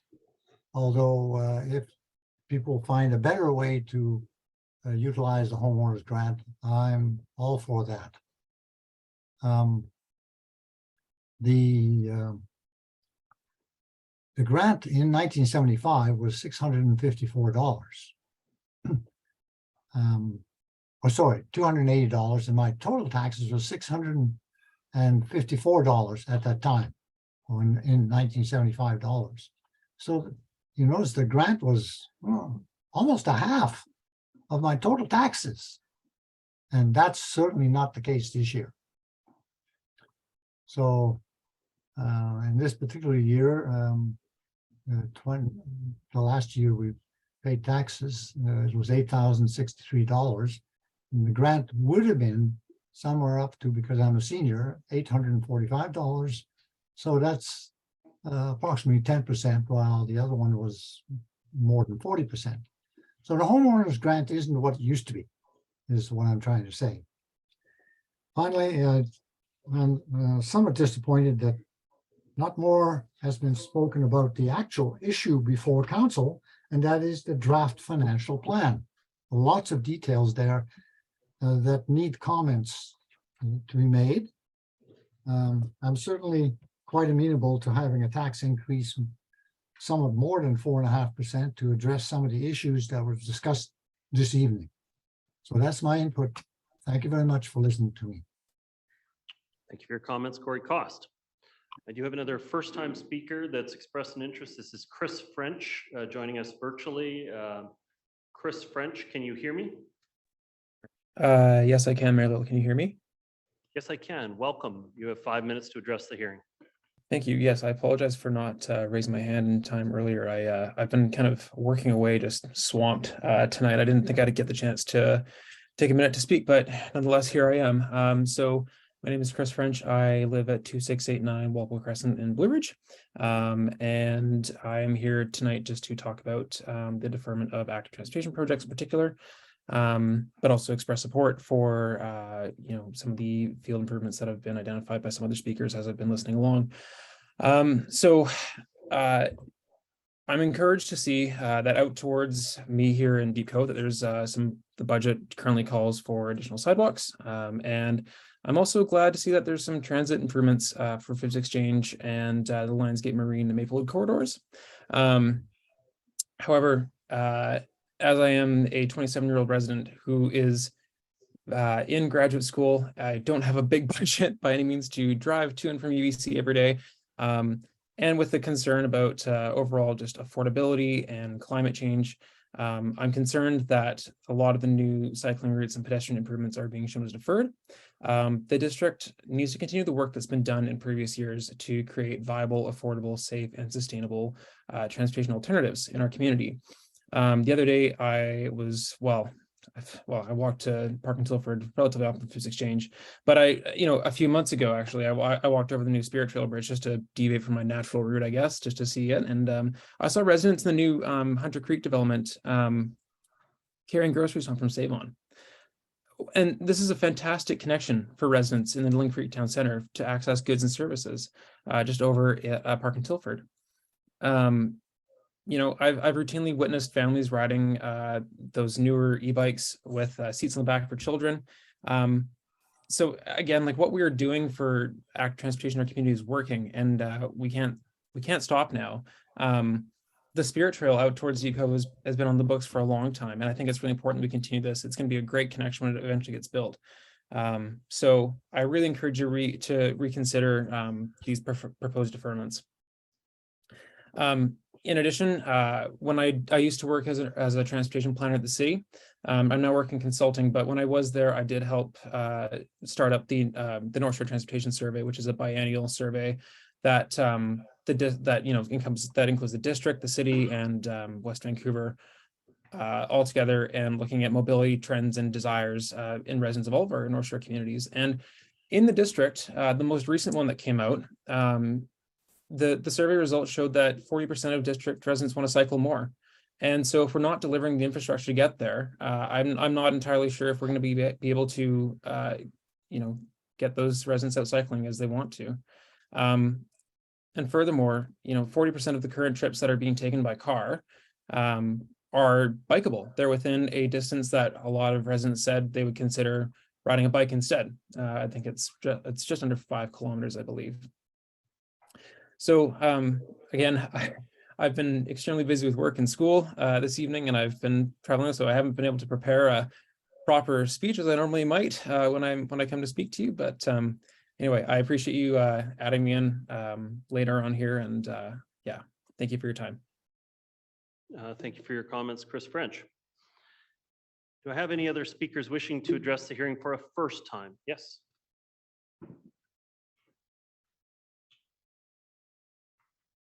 Thank you, Mayor Little, councilors, for the opportunity. My name is Steve Kindle. Like Yana Medill with North Shore Girls, I lead the technical staff at the NBFC. I was lucky enough to be hired by one of the biggest boys clubs in Western Canada about 12 years ago to take on this job. In my younger playing days, I played for the Vancouver Whitecaps for 12 years and represented Canada national team level. When I retired from that level of play around 2009, I was, along with a lot of my colleagues playing, we all took up jobs in the Lower Mainland. The best man in my wedding runs Surrey United. One of my longtime teammates runs Poco Soccer. My ex-roommate runs Fusion FC in Vancouver. Another ex-teammate runs Vancouver United in the west side of Vancouver. My wife is the executive director of Coquitlam Metro Ford. So I'm pretty familiar with the soccer scenes in the Lower Mainland, the facilities there. A place like Surrey with South Surrey Athletic Park, 5-6 fields, still building, turning gravel into turf, grass into turf. Cloverdale Athletic Park, Newton Athletic Park, those are multi-field facilities. Not to mention those municipalities all have satellite fields, one-off fields in different areas as well. Coquitlam Town Center, 5+ fields, plus satellite fields in Coquitlam. The other thing to mention is all these places have washrooms, clubhouses, multiple change rooms in their facilities as well. The downtown east side has 2 side-by-side turf facilities, Andy Livingston and Trillium, with change rooms and washrooms. There's no kids playing soccer in the downtown east side. There may be 500 or so that are sprinkled into Killarney or ICSF soccer clubs. I don't have to tell you the state of the downtown east side. It has, the reputation precedes it compared to this beautiful municipality. My point is, if we get Handsworth and Inner River going, we're going to go from way, way behind to just way behind. That's the reality of where we stand compared to some of these other municipalities that my colleagues that run clubs work at. My next point is about player retention and some of the marginal players. That Scottish lad that was here, I'm not worried about him training on gravel because I know that player. He's a good player. He's going to gut it out on the gravel. My concern is the parents who maybe have been told by a doctor to get their kids more active. The marginal players that when they go to Kinsman and it's flooded and the coach didn't cancel practice because he's going to keep going and they have a poor experience and they don't come back. The teenage kid at U16 that I have to choose when I schedule all the teams or practices, do I give it to the U8s because they're small and they're going to scrape their knees and quit? Or do I give it to the teenage house player at 16 who's training on that week in and week out? Or do I give him the turf?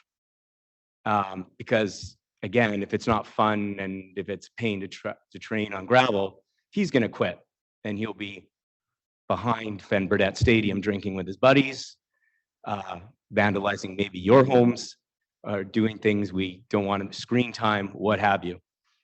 These are kind of the choices we're making at NBFC now. I grew up playing on gravel. I was in North Burnaby playing at Kensington Gravel. But in 1988, I also rode my bike with no helmet. My parents let me do that. I don't let my kids ride their bike with no helmet. It's different now. I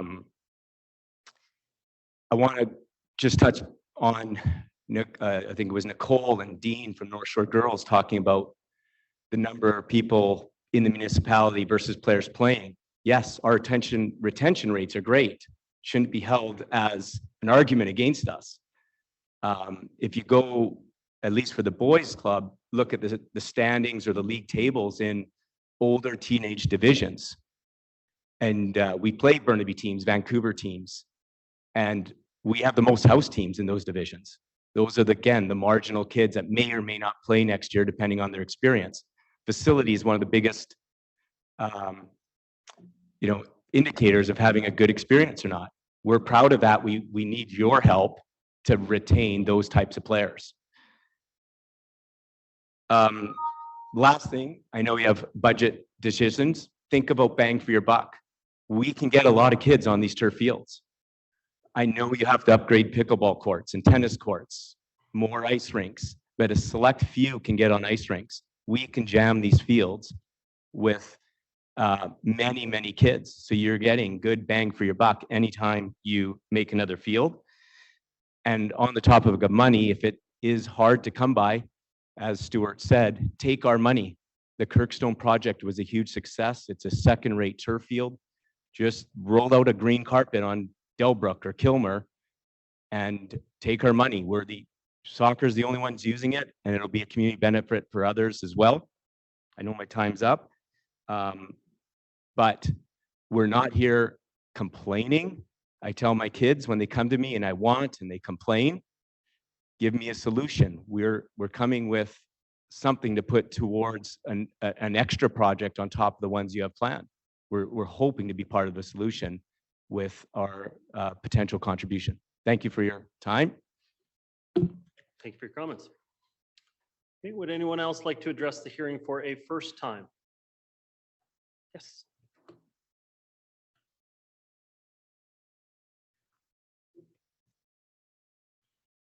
You could start with your name and approximate address. That would assist us, but welcome. You have 5 minutes to address the hearing. Thank you, Mayor Little and Council. My name is Sonia Gadke, and I live on Mont Royal Boulevard in North Vancouver. I've lived here all my life, all my 43 years.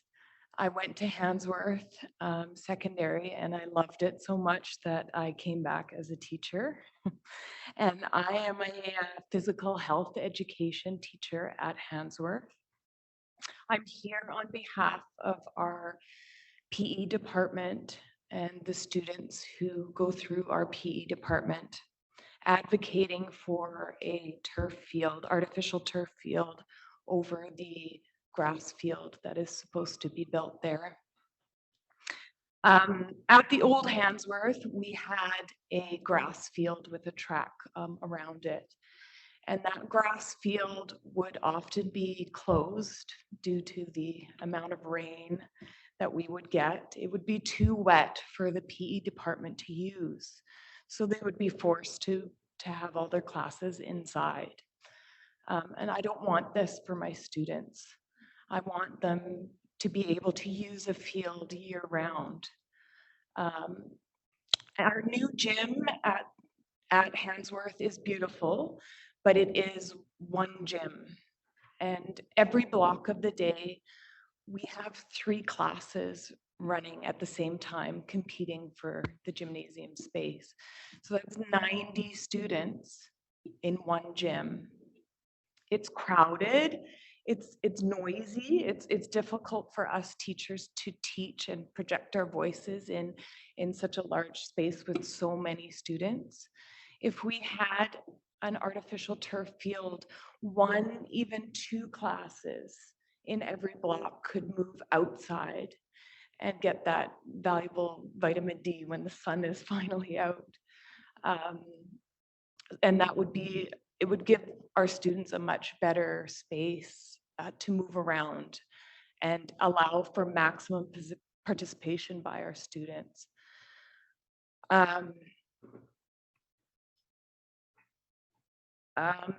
Also, obviously, our athletic teams, as Mr. Potch had mentioned earlier, our athletic teams could practice, have games on an artificial turf field. Our community, all the soccer clubs could be practicing on that after school hours. So yeah, that's pretty much all I wanted to say. Thank you very much for listening. Thank you very much for coming to speak. Would anybody else like to speak a first time? Looking at the virtual hands as well. Anybody attending the meeting virtually wishing to speak a first time? I don't see any hands. Would anybody like to address the hearing for a second time?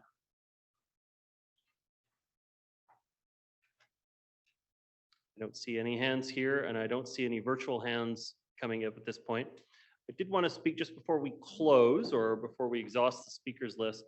So members of council, an email was sent out today to help coordinate asking of questions of staff. It's sort of the next stage after the public input is the council doing its deliberations on March 13th and 27th, workshop format on the 13th, regular meeting council style format to actually make a decision and agreement in principle on the budget moving forward. That will take place on the 27th. There's opportunity for council to make comments in both of those settings. But in order to assist our staff to prepare for particularly the workshop, we want to get questions from council as early on now as we can so that the staff have time to prepare their responses for that workshop discussion. And so we do have an email that's been circulating, but you know, I just want to be sure before I close this off, were there any other questions that you haven't been able to communicate through there? Or Councilor Muir, did you have I just want to make sure that they get on the record if they need to, but we do have, if you've sent them in by email, we have them and staff will be responding to them over the next week. Well, I have a list of questions for tonight. I thought we were going to have an opportunity to read them into the record, not answer them, but read them into the record. You can. We're running a little bit late, but you can. If you want to read out your question that you've sent by email, you're welcome to do that. I think that's probably fair. So if you want to read out your question now, but the answers will come during the week this week from staff as they do their responses. Yeah, okay. So thank you, Mayor Little. And thanks for everybody for being so patient during this evening. There was a lot of good input. I'd like to understand the breakdown at Inter River for the surrounds and the washrooms. I'd also like to know what the adjustment is for Delbrook. Kate's Park has identified 9 million for upgrades of washrooms and concession. And I'd like to understand why those two amounts are so high. I'd like to also understand the discussion around why why staff brought forward the deferral of the Spirit Trail. I'd like to understand if a carpet in the short term at Handsworth is something that we could consider and then work on an addition of a track later.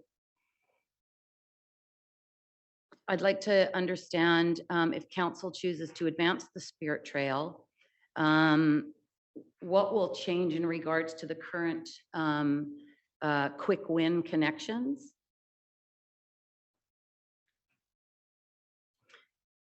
We took this tax amount from 8% down to 4.5. Staff brought forward the list of deferrals that council will consider on the 13th and the 27th. I'd like to look at, as Mr. Hunter pointed out, a plan B in regards to another list of potential deferrals instead of the one that has been submitted. I'd like staff to explain what exceeding capacity means. And does that apply to all of the capital projects when we're talking about exceeding capacity, or just the ones that were sent up on the deferral list? I'd like to understand when we're going to receive the letter from the province in regards to the requirements for the $10 million that we've received. Is that going to be coming forward prior to the 13th? The Dollarton upgrades suggest a timeline is based on the Maplewood Town Center build out. However, council is going to review this village center plan. So why are we funding this work ahead of that discussion on the review? I'd like to know how many conversations we've had within the last 5 years and not the ones that we've had in reaction to this deferral list with North Vancouver Football Club and North Shore Girls in regards to funding that they have to contribute to fields. How many, what parts of the Spirit Trail, I'd like to sort of get a better idea as to what parts of the Spirit Trails is complete across the North Shore. And the amounts of senior government funding. I have two more, Mayor Little. I'd like to also understand why we agreed to remove a regulation-sized field at Sealand with a commitment to replace it at Inter River, only to suggest deferral, and yet continue with more improvements, upwards of $10 million at Sealand ahead of that commitment for Inter River. And I think it's important for, as we go forward in this discussion, for the community, and this is a communications piece that we're going to need to look at long-term, but I think we're going to need to explain and have some information in regards to how the district funds things versus how some other municipalities fund things, because it's not apples to apples. It's often apples to turnips. And I think it's important for the community to understand that. Thank you for your questions. Thank you, Mayor Councillor Little. Murray. Councillor Ma, do you have some questions to read into the record? I don't have questions to read in. I actually have a question on process or protocol here. Although tonight was, the meeting was operated similar to a public hearing, I just want to understand, are we still able to ask questions during the week in preparation? So it's not like we have to so the- exhaust tonight, or, okay. The quasi judicial setting of a public hearing does not apply to this. We wanted to treat it as a hearing just to make sure that the public had a fair opportunity to be heard. But as far as the legal requirements, no, there's no closure in effect, and people can still ask their questions coming forward. However, this has been the best opportunity for the public to participate and make sure everybody hears their responses. But no, there is no closure in effect. Okay, would any other members of council like to read their questions into the record? Or are you satisfied that they've been shared with staff? Okay, thank you very much. So ladies and gentlemen, we have completed the main purpose of the special meeting of council this evening. I want to thank everybody for their participation. Thank you to the staff for preparing the budget up until this point. We look forward to council's deliberations starting on the March 13th meeting and continuing on the March 27th meeting as we move through our budget process. Thank you everybody for participating. Have a good night. Accepted.